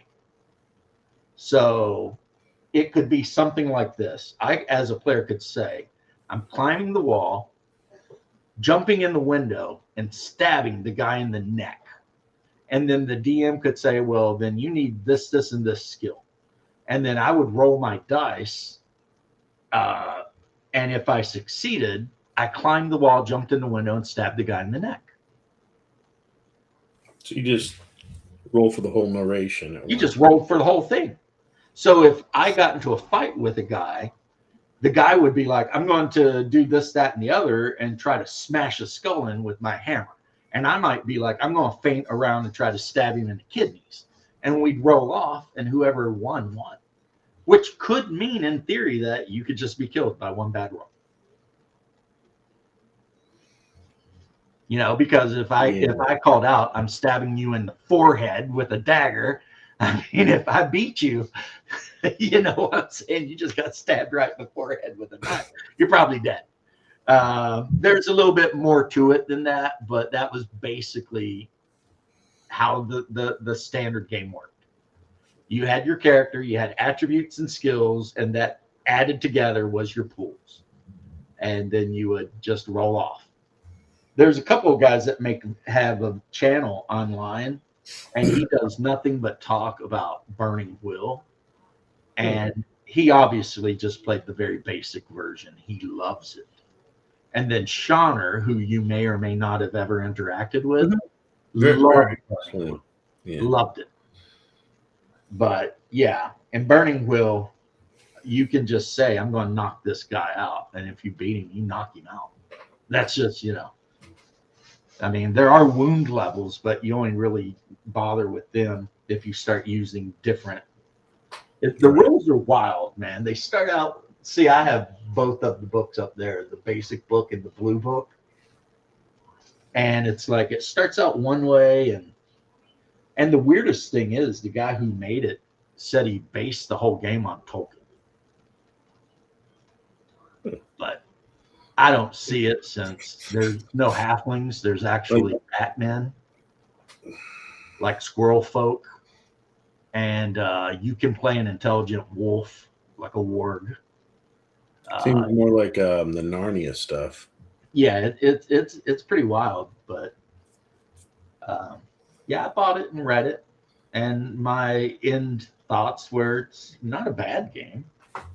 It's just not the kind of game I want to play, but You know, Yeah. I could definitely see people 100% wanting to play that kind of game. Is it something that would probably be more for like only a few players? It's Because then they could all be main characters in the story. Because that's what it sounds more story game. it is a story game for sure, which is again why Shauner liked it so much. And Shauner's my bro, so don't get me wrong. I'm not talking shit about Shauner. Shauner and I were close, but Shauner referred to D&D as an adventure game. He said it was barely a role playing game at all, and he was always talking about Right. story gaming or 4D gaming or whatever he called Yeah. it. So in Shauner's Traveler game, and in order to play in his game, you had to like basically do an interview where he would role play with you solo to see if you role played the way he wanted. But in his game, let's say my character and your character sit in a bar and we get in an argument and we're 5 feet apart. And I say, I'm pulling my pistol out, shooting you in the face. Guess what? You just got shot in the face because you couldn't do anything about it. There's no die rolling because that was a thing that Shauner, Mr. Sean Driscoll, really disliked was rolling dice. And he used to talk about most players are nothing but automated die rolling machines. For a lot of things, you don't really need to roll dice. I know. Like if you got enough, if you're got enough skill, or depending on your game, like I mean, I don't make players roll dice if they're trying to do something that's just dead easy. You know, like I'm going to make a player roll dice to start a fire. Well, especially if it's a ranger. Right, or to playing vampire. If somebody gets a big enough dice pool, and it's they're gonna fight a regular human, it's like, what are you doing to them?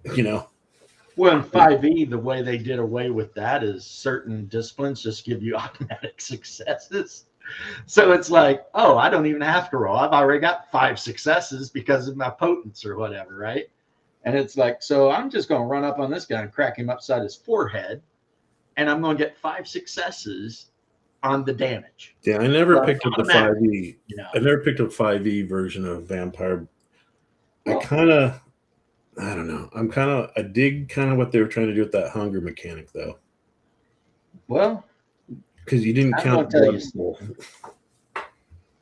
When I bought the 5e originally, read it, I hated it, and gave my rule book away to the guy who runs Vampire for us now, and just stuck with the 20th anniversary edition, which is the second edition with all the bullshit, right? And then I started looking at it a little differently, and the more I started looking at it and thinking about it, the more I realized I was an idiot, and that 5th edition was actually the better edition. Uh-oh. And the reason is the hunger mechanic. A vampire in 5e will never be a superhero. In 2nd edition, if you're playing an 8th gen, anything with a lot of physical disciplines, you've got like 13 blood pool. You can pretty much just run amok, and no one can do shit to you unless you break the masquerade. Right? In 5th edition, every time you try to use a lot of your powers, you got to roll for hunger, and there's only 5 levels of hunger. And if you get to that 5th one, that's automatic fucking berserk. And you're losing humanity and probably breaking the masquerade. So in 5th edition, even if you have, say, max out potence and celerity, that doesn't mean you're running around like a maniac all day just doing shit. How hard would it be to just import those rules to older versions? It wouldn't be hard at all. I mean, no, basically what they did, though, is instead of having celerity 1 mean you get an extra action or you always go first or whatever. Yeah. In 5th edition, every discipline level is split between 2 or more powers. So celerity 1, you can choose an ability where basically your balance is so good that you just you can tightrope walk, right? Or Kinda you like- pick another one where you can always go before the other guy. Kind of And like then a at little. level 2, you might have you go a little faster, but by faster it just means if you use that power and someone's within 100 feet of you, you immediately close to within combat range. That's it. However, you got to make for level 2 and above abilities, you got to make rouse checks. And a rouse check is you roll 1 die 10, and if you don't roll high enough, you get a hunger level. So every time you use a lot of these powerful abilities, you make rouse checks or hunger checks. And if you're not careful, you can find yourself easily, regardless of your generation, which can never be more than 10 in 5th edition, because everyone that's lower gen than that's dead or gone or hiding, because Gehenna is in full force in 5th edition. Like the Sabbat have Yeah, been it migrating. kind of continues that storyline instead of tries to reset. Yeah, they didn't reset. What they did is they took, I don't know if you remember the computer game, Vampire the Masquerade, where you had like the crazy Malkavian prince that was a chick that was flipped. They took that setting and that's 5e. That lore is all 5e. So an incredibly powerful vampire who may or may not be Cain was found in a tomb in Israel, and the Sabbat just started flooding to Syria to fight with this thing. And so they're out doing whatever. And then all of the older vampires, like Gen 9 and lower, have either been summoned to the Middle East against their will, like the Majesty power or whatever, or went into hiding. Because, yeah, there's a lot of bullshit going on. On top of that, the ShrekNet, the vampire internet, got hacked by a 16-year-old Russian who immediately turned it over to the Russian government, who immediately turned it over to the American government. And the Giovanni, their chantry or whatever, the Tremere chantry in Vienna got blown up. Like literally it got hit with freaking missiles. So Augustus Giovanni, he's dead. The leader of the Tremere clan, he's dead. The whole triangle that Tremere used to have, the pyramid, gone, because all of the elders of the Tremere clan got whacked by government agencies. So as a vampire in 5th edition, you constantly got to be looking out for like the CIA and FBI and GRU and all these guys. They know you exist for a fact. Like they don't tell the civilians, but the FBI knows for a fact vampires are real. And if they get you, if they're like, that guy is a vampire, well, this is the modern day, man. They got facial recognition everywhere. So unless you can obfuscate or something, go get some vicissitude done. I mean, proper F. And not all that fools electronics either. Oh, no. Like obfuscate doesn't fool electronics. Everyone else might not believe you're there because that's how it works. You're not really. Yeah, the observer doesn't, but the machine does. But the machine does. And so that's kind of how 5th ed is. It makes being a vampire actually dangerous because all the governments know you exist. The churches know you exist. Then there's some other changes too, like the Bruja clan got busted into. You've got the Hellene Bruja, and they are still loyal to the Cam. And then you've got the normal Bruja, they're anarchs. The Gangrel decided F the Cam and become anarchs. The La Sombra decided F the Sabbat and become Cam. Also, the Giovanni gathered up all the other necromancer clans and formed one clan called the Maharat. But the Giovanni rule it. But if you're in the Maharat, you could be a Giovanni, Cappadocian, Samedi, anyone that had necromancy is part of that crew, right? And then you've got the ministry, and that's the serpents of Set, the children of Set. They formed the ministry, which does nothing but sells drugs and pushes like hedonism through like it's Yeah. almost like Scientology but devoted to hedonism, and that's the ministry's thing. And the Assamites joined the camp. And if you play an Assamite, there's actually 3 subclans within the Assamite. Right. Yeah. The mages, You've got the sages, the warriors, and the other ones. Yeah. Yeah. And then the Tremere, they've completely been broken. Like, they still exist. And of course, a high powered Tremere will still yank all your blood out. But as far as a clan, they're nothing. And within the cam, the 2 clans that are pretty much doing all the battling and finagling is Ventrue versus Lasombra. And the Ventrue still run like Wall Street, but the Lasombra run the Roman Catholic Church. You know, so there's that. But yeah, the Gangrel just said, yeah, we're leaving, and left. So I thought they lost in the 20th anniversary book too, but I don't remember.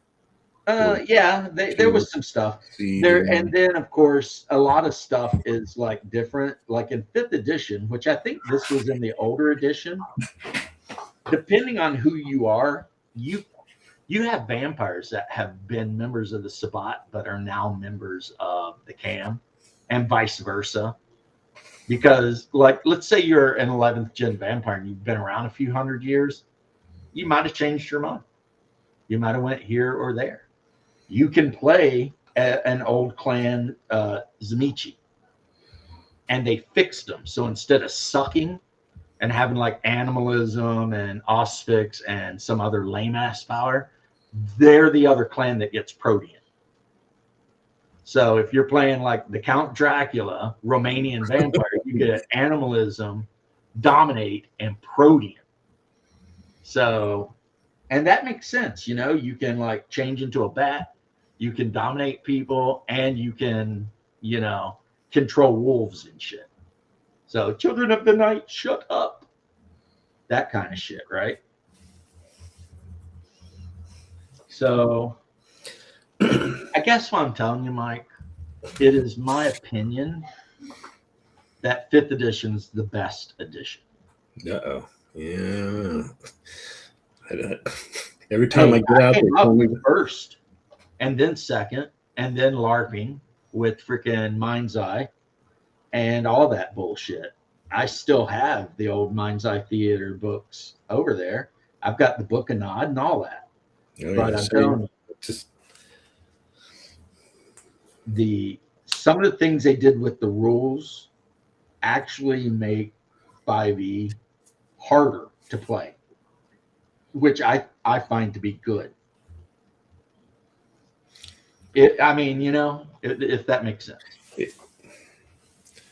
It might be a thing I'd check out someday. I always put that off to someday because, yeah, like, funny enough, harder to play. I don't mean harder to play rules wise.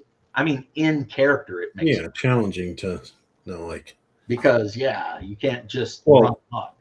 You can't really. The old thing was everybody just would call everybody else on a cell phone in game to hook up. But if you got NSA people listening in, you better not make too many phone calls.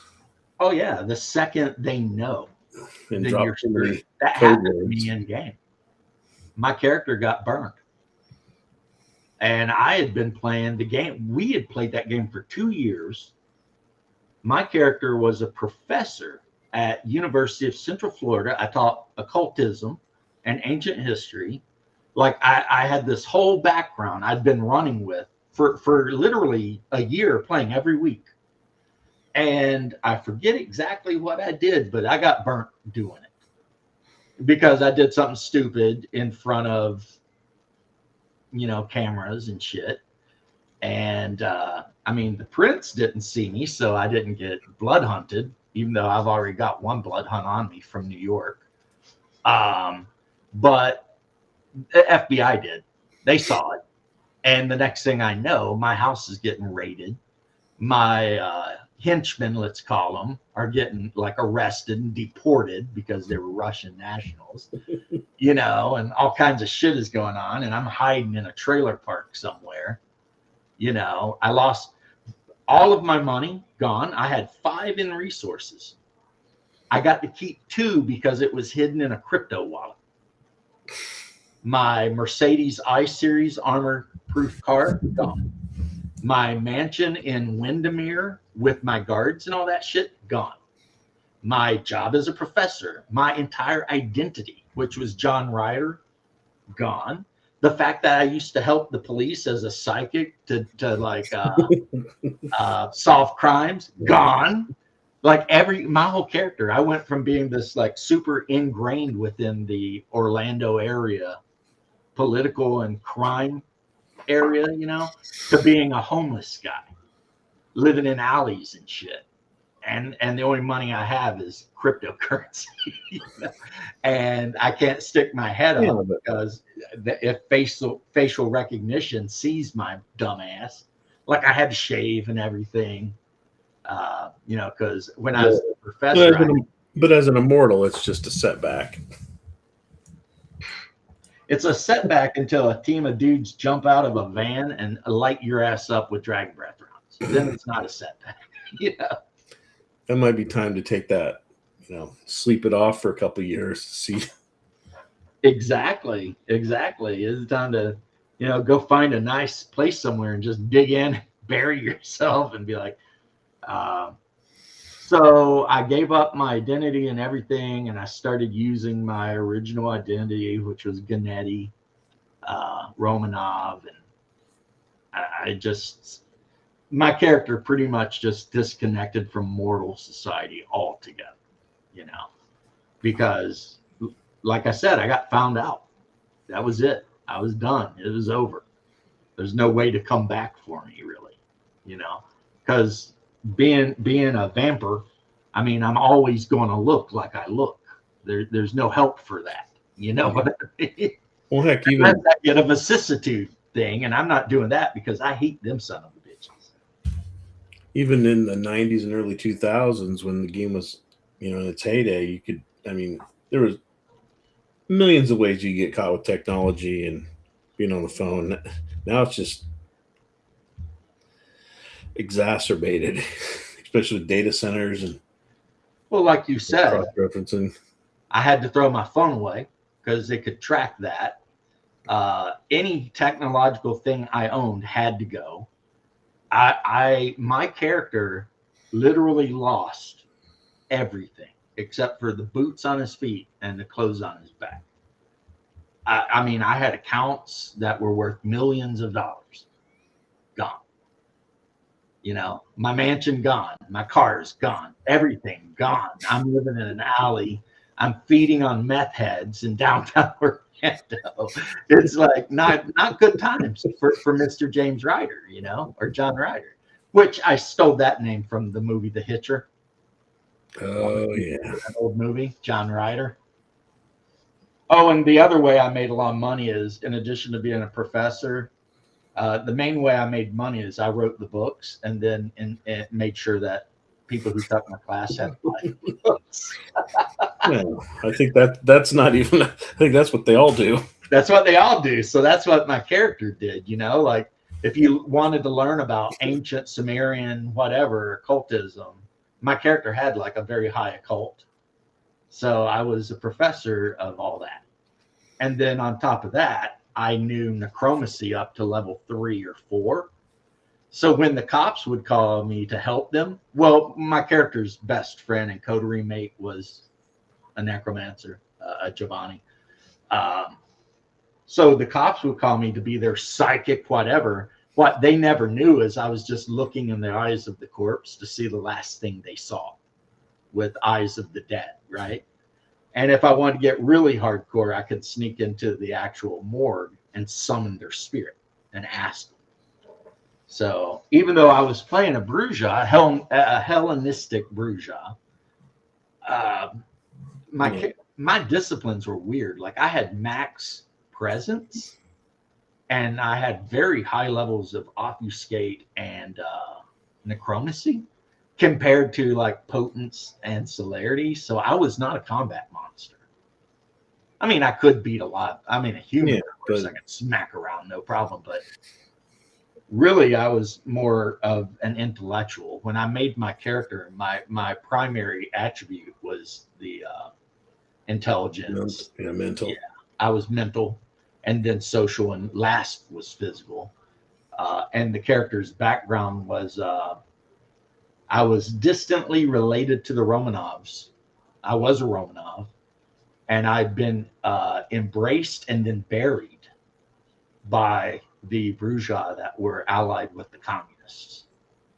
And then at some point in 1930 something, I accidentally got dug up, and I was crazy and went on a rampage and then came to the United States.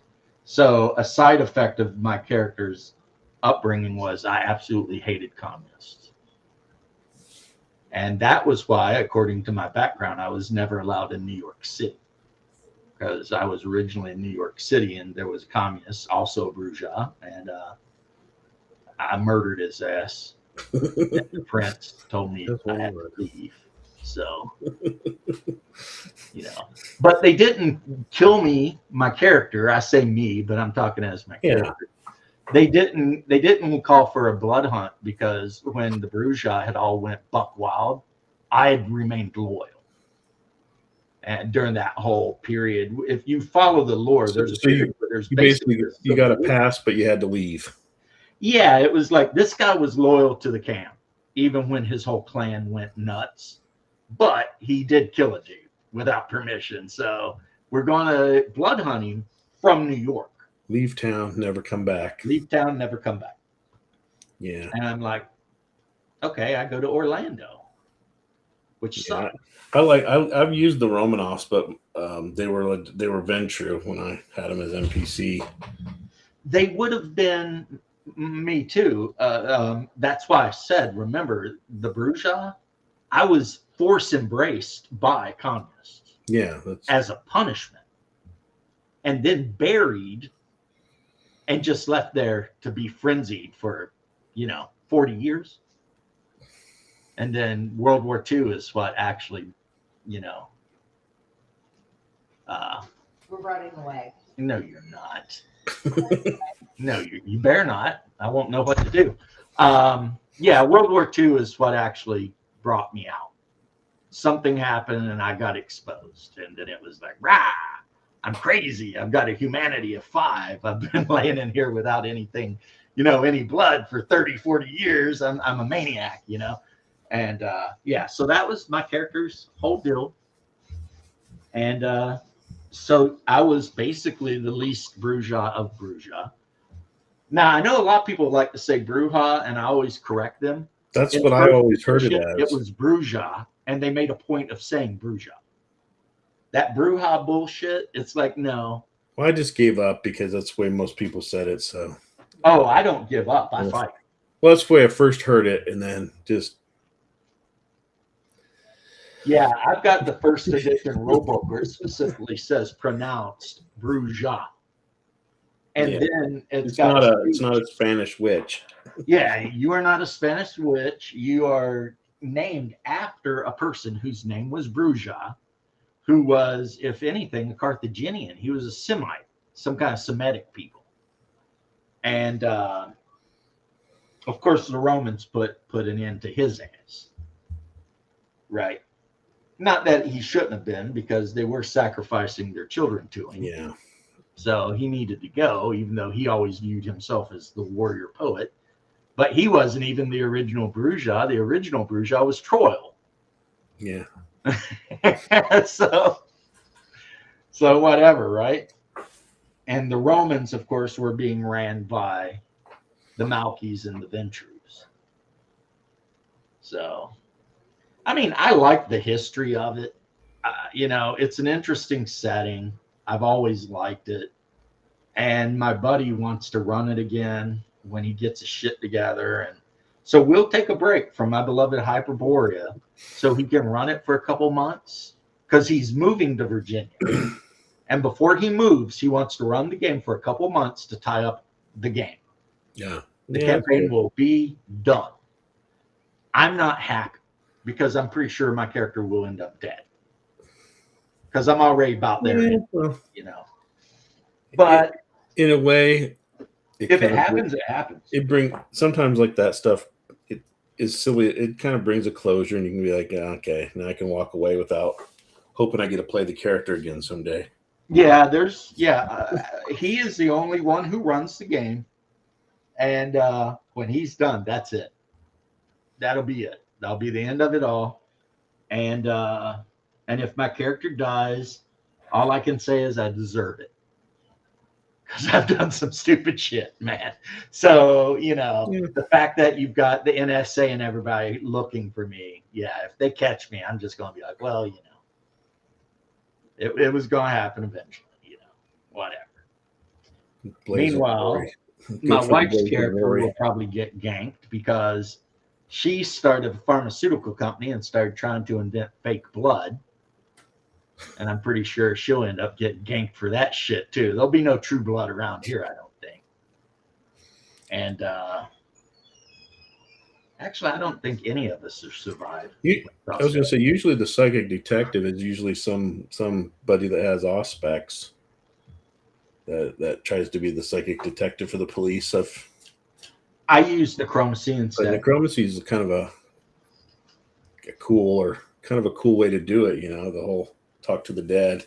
It's like you're really good at solving homicides, just not the other stuff. Pretty much. Yeah, I wasn't good on like missing persons cases or anything, but if they had a body and no leads, I was the guy they called in. Since I could literally look in the eyes of the person. Missing person, your first question is there a body? Is there a dead person? Is there a body? Yeah. And because I had the other ability in 5th edition where I could concentrate for a minute and then see any ghosts in the area, which was really good because if a murder or something happened and there's a ghost like half a block away, I could go ask the ghost what they saw. You know what I mean? Yeah. And I'd have to make like a persuasion check to convince the ghost to, talk to me. But, so I kind of did what you're saying, but instead of using Ausfix, I was more like talking to the dead, just being like, hey, which is why social was my second. And my persuasion was really good. So I could go up to these dead things, in character and be like, hey, help me out, Yeah. and they would be kind of willing to do it. I mean, there was a couple of times where I almost got killed by wraiths because, Yeah. They're not, they don't want to be bound or whatever. Yeah, it turns out that some of those dudes, they're not real happy with the idea that you're controlling them. They'd rather that not be a thing. So, yeah. But there were also some of them that ended up almost becoming like not henchmen or allies, but reoccurring NPCs. Like the way the DM did it, there was a dead person that haunted Orange Avenue where it crosses over near I-4. They had been hit by a car and they were still there. And so every time I was in the area, my character would go and look, and if I found them, I would talk to them, There was what was it? Oh, maybe like 15, 20 years. All those shows that had the people that could talk to ghosts, Ghost Whisperer, and they had a bunch of them that were all. You had that one crazy girl that had her own show where she tried to talk to go to the other side or whatever. So that was kind of in a way what my character was, but the dead person on that corner, I didn't use that ghost for anything. My character would just, if I was in the neighborhood, stop and talk. So it was kind of like because in 5th edition you have to have anchors, and anchors are things that keep you bound to normal life. And believe it or not, even having a ghost that you chat with once a week or so could be an anchor, or watching over your descendants. That could be an anchor, or, there's lots of things. Like one of my character's anchors was the Orthodox Church. because my Well, character. Wraith had something like that as well. Yeah, I've been very religious in real life, But- so But like I remember the Wraith game had something like that where you had that and then your shadow would try to destroy them or whatever. right. I didn't mess with Wraith a whole lot. It seemed like a neat game, but it seemed like really hard to run a group. Oh, and It dark. looked like it was a good game to run one person. That is a dark game too. I remember when like White Wolf or was it Black Dog, whichever one got in a shit ton of trouble because it was like there was a Wraith adventure and it was set in Germany or Poland. So I mean you immediately know what was happening there. What, charnel houses or something. Yeah, and it was all about like camps and stuff. Yeah. It was not it was It's like, yeah, that's now do I think they should have gotten in trouble? No. But at the same time, that is some dark shit right there. It was black. It was that Black Dog imprint. Right. I might have it, or my brother might end up with it. But yeah. And the thing with Black Dog is White Wolf let you know Black Dog was not for freaking normal human beings.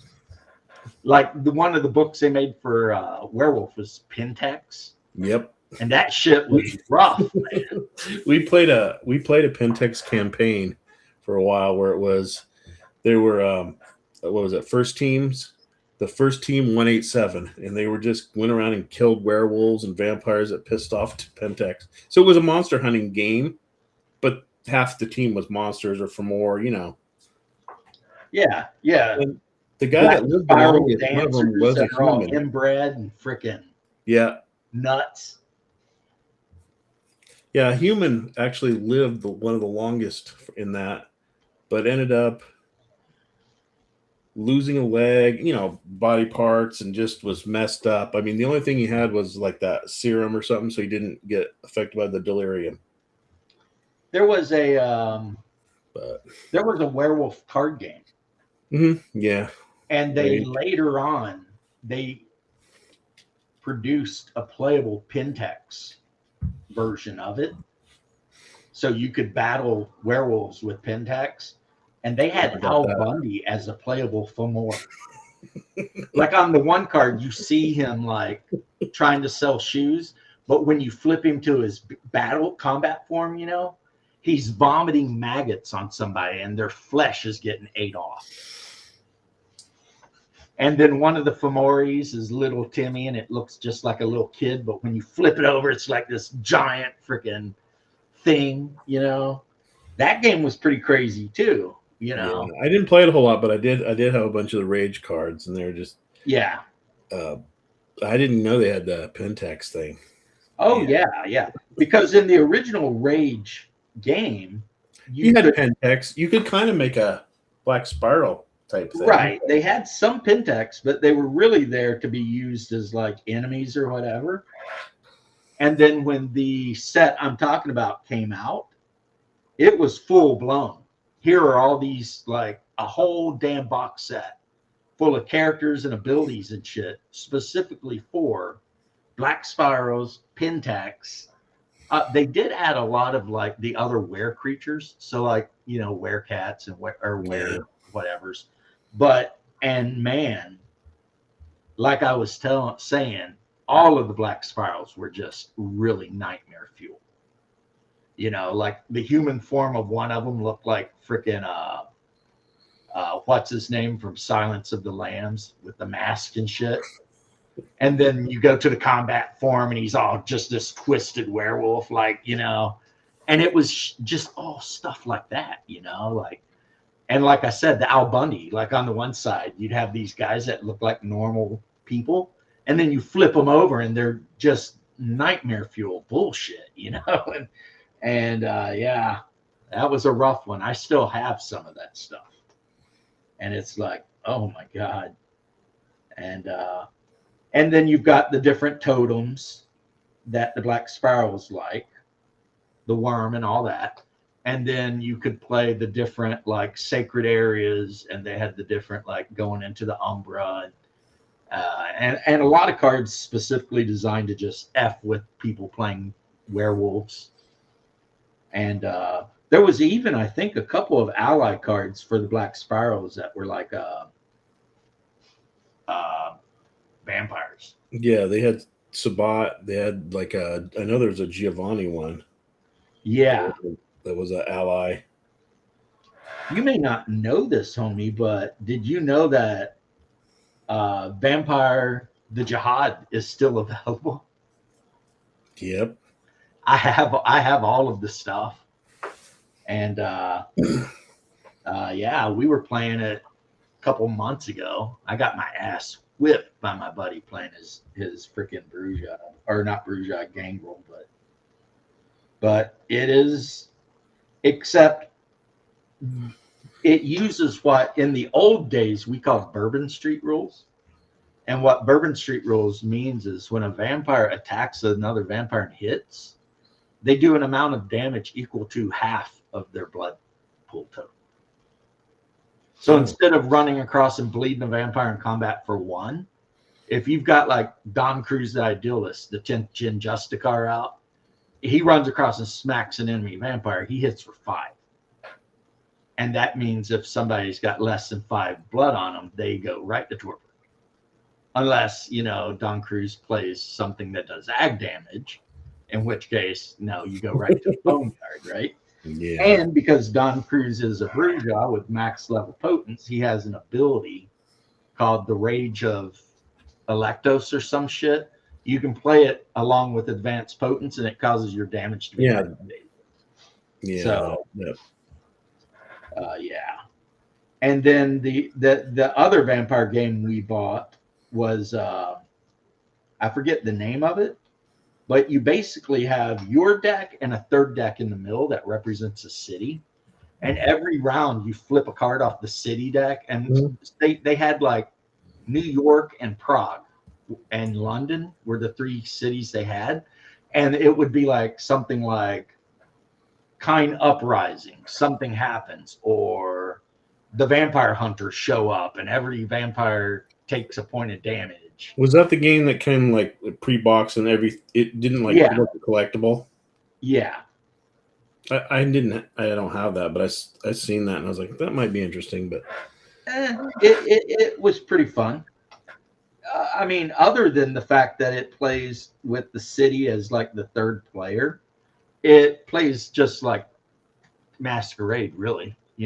Like you have your haven, and you send your vampires out into the city to do whatever they're going to do, bleed or whatever, equip or whatever, and then opponents can use cards to try to intercept, and you fight battles, and then people drag their ass home tapped. So it's the same thing, See, I just finished these now. It's a wooden thing with spikes and blood. So that can go in my terrain box. So, I mean, yeah, we were playing that for a while, playing 4-player Jihad, which they changed the name to Eternal Struggle. Yeah.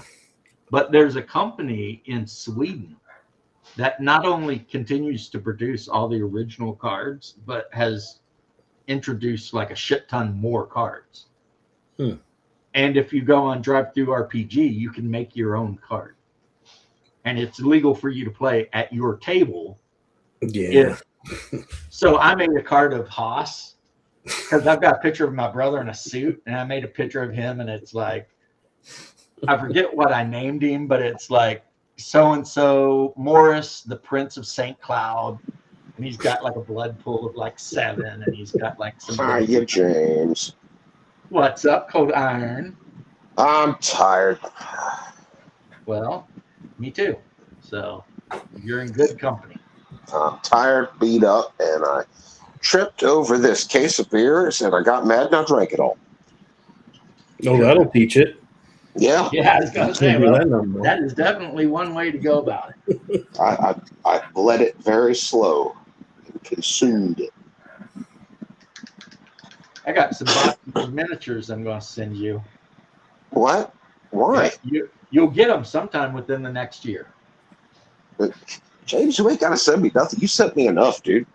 I know. That's what I thought was coming. Was the miniatures you didn't want? I was like, oh hell yeah, kick ass. Oh No, yeah, these are the it's ones I it's just don't want. fucking Christmas. It's you just turned it into Christmas for no reason whatsoever and made me There feel was a ashamed. reason. I've There was said the no reason. legitimate reason. I don't recall. I'm drunk. Okay, you made James of Hyperborea. So So I do right that for there, free. I owe something. I do that for free. I do that for nothing. It pleases And me to do because it. you do it for nothing, I do stuff for you for nothing. Oh God. Hey, reciprocity is the key to every good relationship. You know Fair who said enough. that? Fair enough. The sheriff that was chasing Smokey and the bandit. Oh, them hazard boys are at it again. No. Smokey and the bandit. This is a whole Smoky, kind of the same thing, but a little different. kind of whatever. T. Coltrane or whatever his They're name both Southern. Whatever. No, it's Buford T. Justice. Which one had Coltrane Boss was Hog? Roscoe Coltrane, Sheriff Yeah, Roscoe Coltrane. And Roscoe the other P. was Coltrane. Sheriff Buford T. Justice. Which one was like? Where was Boss Hog from? That's Dukes of Hazzard. Okay. Hazard County. The main reason that T. Justice hated Smokey or the bandit was because the bandit took the wife of his son, like right from the wedding. Oh. Yeah. And she was played by, I forget her name.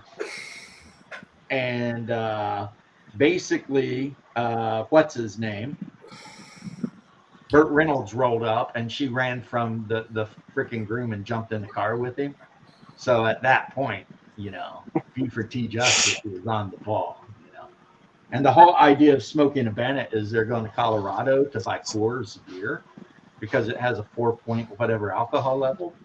And they're bringing it back to Georgia, which at that time had a law that beer could only be 2.2.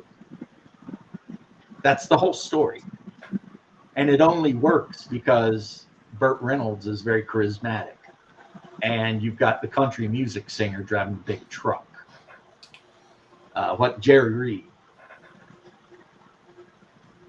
I seen that show so long ago, I don't remember any of the plot. I remember a Trans Am and a truck. There is no plot. That's what I'm saying. Dallas and Dynasty, man. You'll need to get The on entire that. plot was go get beer that has a lot of alcohol in it and bring it here. That's the plot. Okay. And watch out for the sheriff, who of course was played by what's his name? The guy from The Honeymooners. Yeah. And pretty much that's it. And wackiness ensues. Whereas Dukes of Hazzard, that's Hazard, Georgia. And, they're just some good old boys, never meaning no harm. That's all. And Boss Hogg's a crooked bastard. And the sheriff's an idiot. And the deputy is in love with Daisy Duke. So, what was he got his own show there for a while. Oh? Yeah, the deputy on Dukes of Hazzard. His name was like, he had a really goofy name that started with an E, I think. And after Dukes of Hazzard went away, he got his own show. He got based on and it was the same character, except he went from Hazard County to like Atlanta. But have fun. Yeah. But his whole deal was he was actually not a bad guy. The deputy wasn't a bad guy. Enos. His damn name was Enos. Yep. And he was a good guy, and he had the hots for Daisy, and I mean, who didn't know back then? Let's be honest. And yeah, the one I remember is Cletus. Cletus, the guy in the mechanic tow truck. Yeah, that's also my brother-in-law's nickname. Yeah, and he's not a mechanic. He's goofy, so they just started calling him Cletus. Hey, I don't know why we call my brother Haas. His name is Morris. His actual name is Morris? Yeah. I did not know that. Dude, I was named after a black guy. I like that name. That's a pretty cool name. Anus. Yep. See, Coco's on the ball. Yeah, my middle name is Leon. Leon? Leon. James Leon? After a guy whose actual name was Leon Colors. That's a pretty good one. Yeah, That's a pretty Leon good one. Colors died in Vietnam. Not bad. Not bad. So I become James Leon because Not bad. my mom wanted to name me Cole Younger. And while she was knocked out, because back in the day they used to like drug the shit out of women when they had kids, my biological dad went in and put down just whatever he wanted. So, No, that's not a bad one actually. Huh? well, I mean, you know, I was named after his best friend. So it's almost like some Forrest Gump shit, really. I was almost a Keegan. My grandfather wanted to name me. Oh, geez. Yeah, My but niece is dating a guy named Keegan. yeah, I was almost a Keegan, but Mom fell in love with French Tyler, so that's what I got stuck with. See, I don't understand. Where is Keegan an Irish name? What kind of name is that? I'm not even sure, actually. I mean, now the Keegan that I know is from Eastern Kentucky. But I swear to God, I've never known anybody my whole life named Keegan. I never met one either. But most of the people where I'm from don't have proper names. Like James is not what anyone there would call me. Because I don't know if it's a Scots Irish or whatever, just hillbilly thing, but everyone up there is named. No one, like, okay, Timothy, but everyone calls him Timmy. James, Jimmy. Patrick, Patty. You know what I mean? It's like Yeah. everyone has this really informal, shortened version of their name. So, of course, Morris somehow become Haas. But some of my cousins call him Mosum. I don't know why, but it is a thing. Mosum. Well, I'm not going to tell you what I call him. So Oh, I know you're nice to him. we've been going back and forth on Instagram, having a good time. He's always telling me about all the cool shit you send him and everything. Well, we've gotten into anything for Holy Diver. Yeah, just about every Sunday. I knew that was your work. I was really happy to see it actually. Because he asked me about it, and I told him, I said, well, it's Cold Iron Skillet does it. I mean, I don't own the guy. Ask him, you know?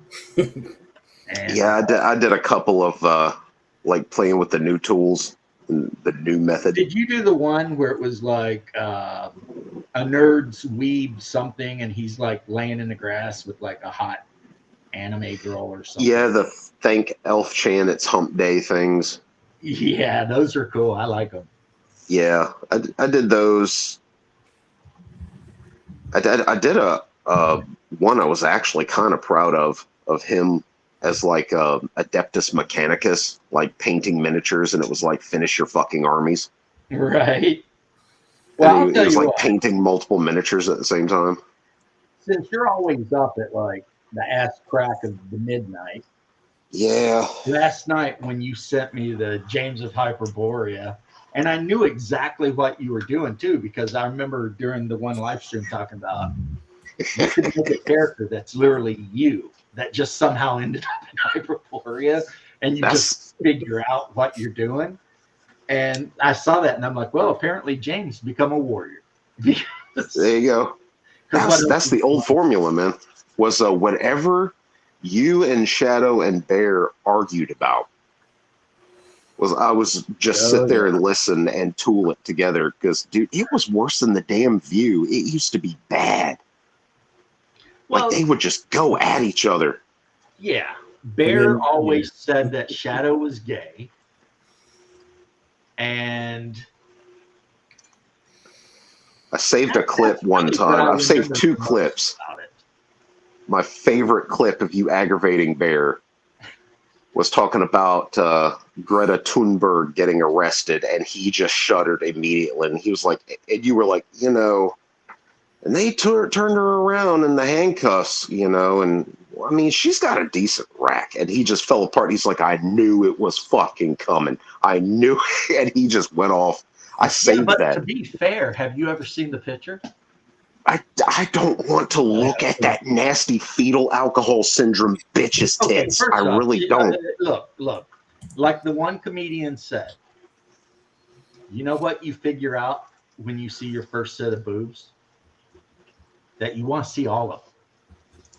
So, yes, she looks like a troll. She's a little doom goblin for sure, but she's pushing some D's. Dude, that had me in stitches, dude. And the way they had her bent over, her shirt was pulled super tight, so you could actually see him. Really. Oh my God! See, he's dude. This was like a year ago now, and he's. And of course, Bear lost his shit. He fell apart. You know that autistic chick's got a really nice rack, though, right? And he's like.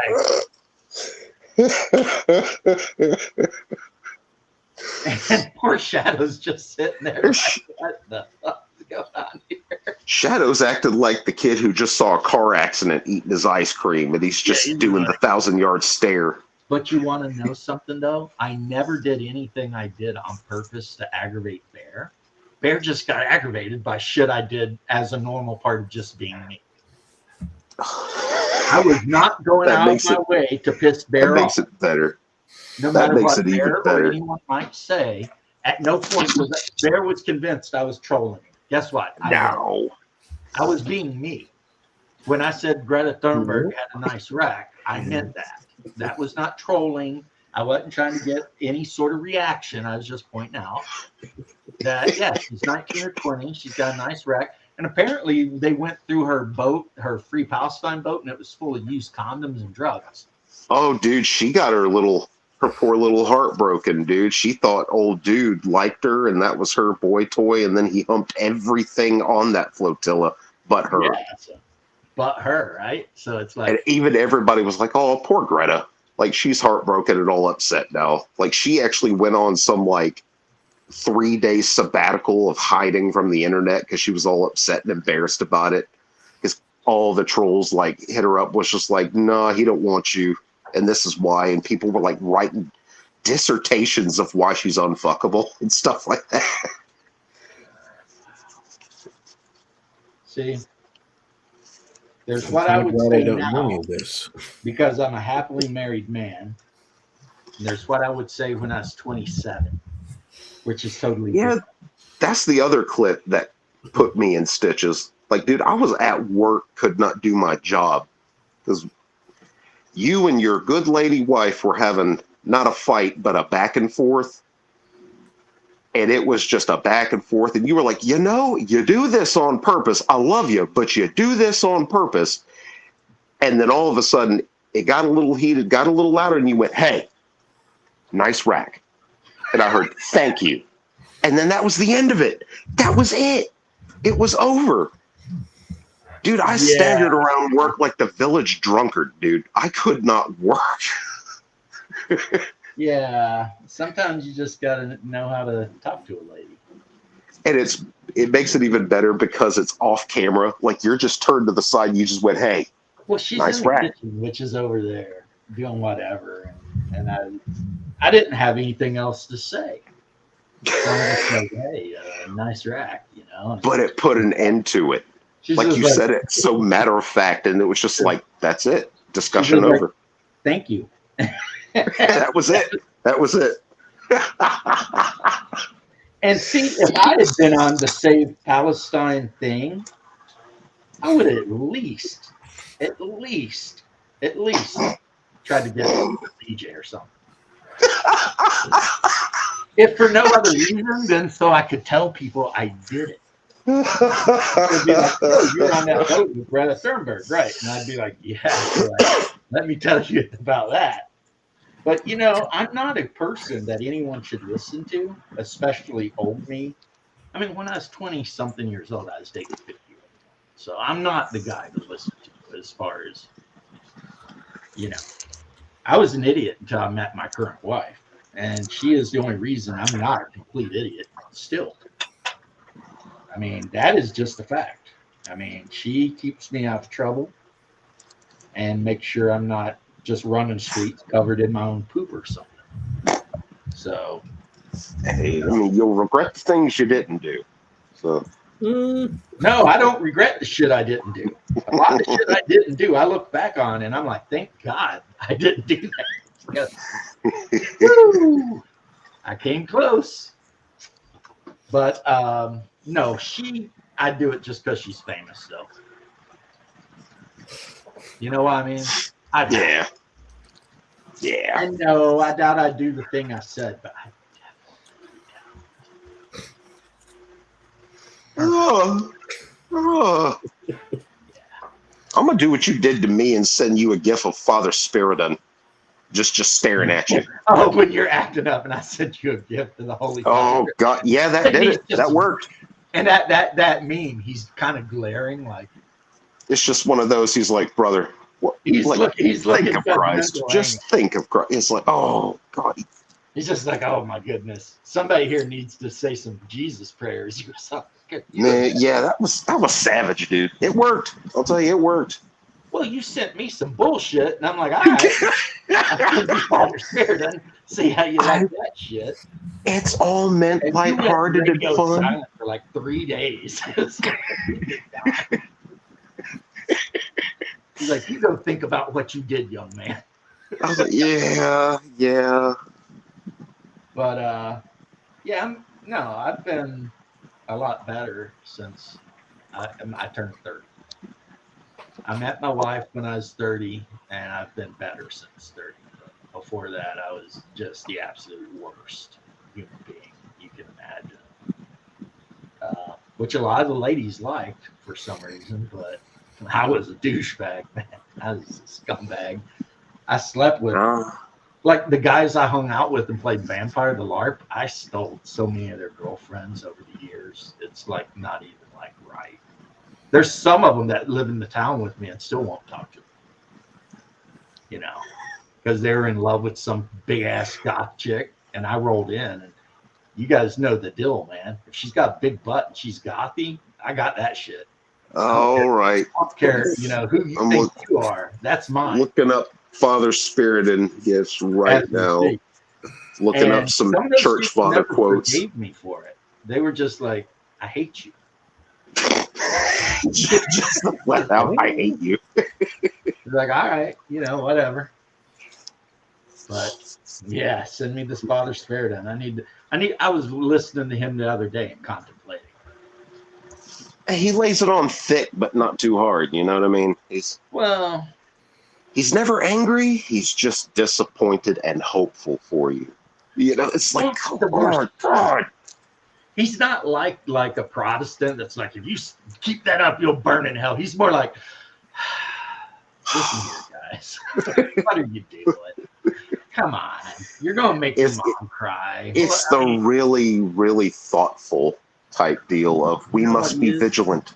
We must. Like grandma. Kind of, yeah. Guilt you. You're just like, God. But I love the guy. But, yeah, he's fantastic. He is. I don't know if you've ever listened to like Bishop Ware. He's kind of that way too. He used to be, I guess, Church of England, and then one day he realized that. Yeah, it won't go work. And I saw a show the other day which you'll be interested in, even though I'm sorry, Mike, this might not interest you so much, but. Conversion to Orthodoxy by American men, especially younger men, has gone up by like 300% or 400% in the last. I believe it. So I totally believe it. And they were like, "Why is this happening?" And I was talking to my wife, and I was like, "Because young men like structure, and they like a goal." And a lot of Christian religions are just super easy. Accept Christ, and you're good forever. But orthodoxy is not that way. It's like No, accept it's Christ not. and then work your ass off for 6 months, and then only then you might get baptized into the church. And if You know you've what I mean? ever And then you studied get any fast and- esoterica whatsoever, you realize orthodoxy was kind of the amalgamation of everything. Yeah, it's like, well, I posted something. It's two Orthodox bros meet and they're talking to each other, and it's like, yeah, I've started learning about the esoterica, and their guys look, yeah, I did that for a while, but now I'm learning Koine Greek, so I can read the church fathers, and every time one of them brags about what they're doing, the other one looks a little upset, and then he comes back with, yeah, I say the Jesus prayer like a whole rope a day. He's like 100 times a day. That's pretty good. And the guy holds his prayer rope up. He's like, it has 1,000 knots. And the other guy like jumps back a little bit. And he's like, well, and they're just like trying to outdo each other with how orthodox they are. It's Gonna do the St. John thing of making a point in canonical scripture too. And John beat Peter to the tomb. He was faster than Peter. He outran Peter. Peter was slower. That's like, come on, come on, man. Yeah, and it's funny because you do see that amongst some of the ortho bros. They try to ortho bro each other, and it's like, calm down, guy. You know, oh man, boo. calm down. You're the only person you're competing with is yourself. You know. It's good to meet him though. It's good to see the enthusiasm. It is. Yeah, it is. And it's kind of a weird self-loathing they pick up sometime of like really just hating their former self Apparently, there's over the close to top. 250,000 of us now. Good grief. And this is a religion that 20 years ago no one even knew what the hell it was. Except from Seinfeld. Right. And now all of a sudden it's freaking steamrolling. We'll see though. Some will stay on the path and some won't. It's the way it is. But we had a great conversation earlier today about Hyperborea. You missed that, but you were probably I'll catch the stream replay. and you can That's always what I actually hopped online to do. Well, see, Mike here won Shadow's Player's Handbook. Yeah, that he was giving away. He didn't want it no more. He bought the Hyperborea Player's Handbook and decided he didn't want it. And I'm just like, What? I don't know. What? I don't What? know. And to think I was nice to him this morning. God. Yeah, I missed him this morning. I meant to join him, but At worst, it'd be good for an AD&D game to just use. At the worst, I thought he was a book collector. Like he just kept things. he collects and buys RPGs that he doesn't like. Even yeah. Here's the thing. If no one we knew played Hyperborea, he would have kept that book and talked about how great it was till the end of time. Yeah, because nobody else liked it. But because it's popular and there's a lot of people that hang out in the group, they're like, we love Hyperborea. He's like, I hate this game. No, now it's too bougie. I don't want it. Like, I knew a guy that was kind of like him in that he would love a song right up until the band got popular. And then he'd be like, oh, I don't like them anymore. They're sellouts. And it's like, what? That's why I always mess with Shadow and be like, you are a hipster, Shadow. You just, you're like that guy who's like, I'm into this band called the Sandworms. You wouldn't know about them. They're underground. Like, whatever, Paul the Turkey. Get out of here. I mean, he's my bro, and we talk shit, but that's he bought thing. another RPG today instantly. I didn't know he was going to buy it right there on stream. Like, I hopped on just to ask him if he'd heard of it. It's a tribute to the Venture Brothers and kind of based on the Venture Brothers. Oh, if you mention the Venture Brothers, dude. Yeah. Yeah, staged heroism. It's he's going to be disappointed with it, I think, if he thinks it's a serious game. It's like a fun kind of schlocky convention game. It's really made to play conventions. If it's Venture Brothers. Yeah. I mean, the two boys are clones, and the doctor's an asshole. Brock's cool for a sociopath. Yeah. That will just murder everybody except the kids. He seems to like the kids pretty well. Yeah, it's kind of like the juxtaposed superhero genre of role playing. Pretty sure Bear would hate it because he likes to take his superheroes, uber seriously. My favorite episode is the one where he has to save Lee Majors, and Lee Majors has fallen in love with a Bigfoot. So they decide to shave the Bigfoot. Oh God! Except Lee Majors didn't tell Brock the Bigfoot was a male. I'm still gonna say Operation Prom, the season 4 finale. I also I'm like sorry. the one where they go to space and like the Fantastic Four has their freaking station up in space or whatever. Oh yeah. There's some really good ones. And then, of course, another great one was when the Monarch was getting the team back together. So you had the one guy in the car, and he's doing the song that dun dun dun dun dun dun dun dun dun dun dun, and you see the fat one doing dun dun dun. You know, in his stanza 21, yeah, the hinges, 21 and 24. And didn't 24 just turn into an absolute badass by the end, right? 21 did, and yeah, 20, the fat one by the end is all just freaking ripped.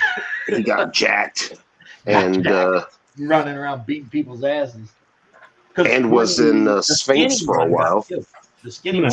Yep. I'm gonna say I'm gonna have to watch this show because I'd never seen it. And oh wow, it's no, it flew under my radar for about 2 or 3 years, and I didn't know. Yeah, it's like Hannah right as season 3. Crazy. Yeah. And all of the characters that were in those, like Johnny Quest and shit like that, they're in this. They make Action Johnny. Yeah, like Johnny Quest is like hiding in a submarine and he's like addicted to drugs. Like, he's complete. He has my favorite line in the whole show. He said, "You have a herpy on your lip there. Have you been kissing your wife's ass after I put herpy in there?" Well, you got the Monarch, and he's like dating Professor Girlfriend, who's super hot but sounds Dr. Girlfriend. Dr. Girlfriend, right? She's super hot, but she sounds like Jake from Adventure Time, because I think it is the same guy doing this. So the Monarch will be like, "Okay, let's do this," and he'll be like, "Okay, baby, let's go do Dr. this." Girlfriend to Dr. Mrs. the Monarch. Yeah, Dr. Mrs. Monarch. Yeah, it's freaking.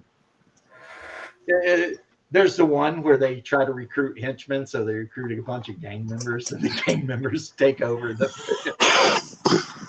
And then the next thing you see is Brock in his freaking. What car has he got? Like a GTO or something. Just starts running them down, and you just see bodies and blood going everywhere. Brock. The trope running of him. The trope of him with the Led Zeppelin tattoo that was never finished. Yep. The whole series went by. Brock never got the tattoo finished, I don't think. No. Like episode 1, he goes to Mexico and like gets into a thing, and it's over a carburetor for his freaking GTO. And then there's one Mexican dude there that's kind of big, and like Brock throws his shirt to him, and the Mexican dude smells it, and he's like, "Yes." Brock was the doctor's roommate in college and got kicked out of college for killing a guy on the football field. So then he had to join the army, where he immediately went through the army and become like a Green Beret. Half Swedish, quarter Polish, quarter Winnebago. Yeah, and he is such a badass that one time they called him to the White House, and Brock was walking in, and he always got this big freaking like Bowie knife, and somebody's like, "You can't have a knife here," and the air guy's like, "You go get it." And then they pan to Brock, and he's like got a vein popping up on his forehead, and he's just like, and they're like, "Nah, go ahead." It's like, hey, I'm gonna go ahead and go. Me too.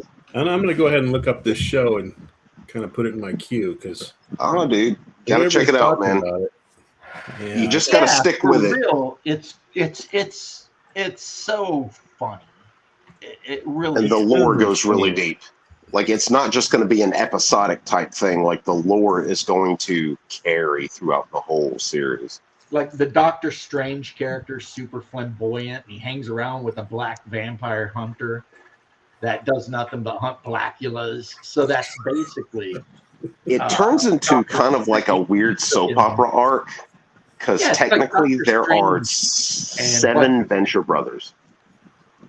Who am I thinking about? Wesley Snipes. Dr. Orpheus. Yeah, Blade. And Yeah, so Blade. Dr. Orpheus is Doctor Strange, and the guy Yeah. who hunts Blackulas is Blade.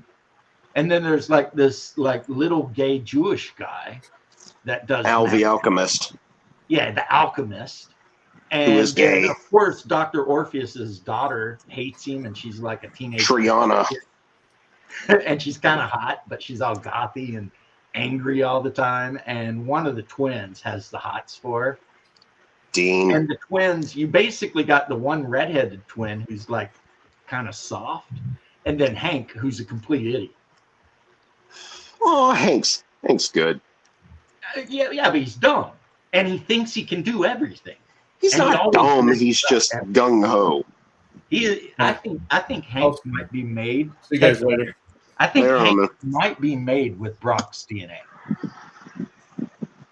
I You think- find out that at the end of the series, if you've seen it, he takes haven't more seen it. after his. You have? I haven't. Okay, never mind. I mean, if Dean you haven't is seen the end of the definitely- series, Dean is definitely Adventure Boy or whatever. yeah, you'll find out But Hank Hank takes more is- after his mother. Well, yeah, their mother was the crazy bitch. You think so, but just watch No. the series. No Or was spoilers. their mother the Southern woman that lived Mm. in the No spoilers, dude. They wrap it up at the end of the series. Okay. I need to watch the Radiant is the blood of the baboon's heart. The series finale, it wraps it all up. You find out Yeah, exactly. the blood of a man. That is so. It'll make sense. The title will make sense. You'll see, man. No spoilers. You ever watched the promos for Team Fortress? No, I'm not familiar with that. You should go on YouTube and just type in Team Fortress promos, and it'll tell you the story of the sniper, the heavy weapons guy. Fucking hilarious. I mean, Okay. no one plays the game anymore, I don't think. But the reason I mention this is there's one that involves a baboon's heart. Oh. So that's what reminded me of it. But I'll catch you later, Mr. All right, man. Sir. You have a good night. You too.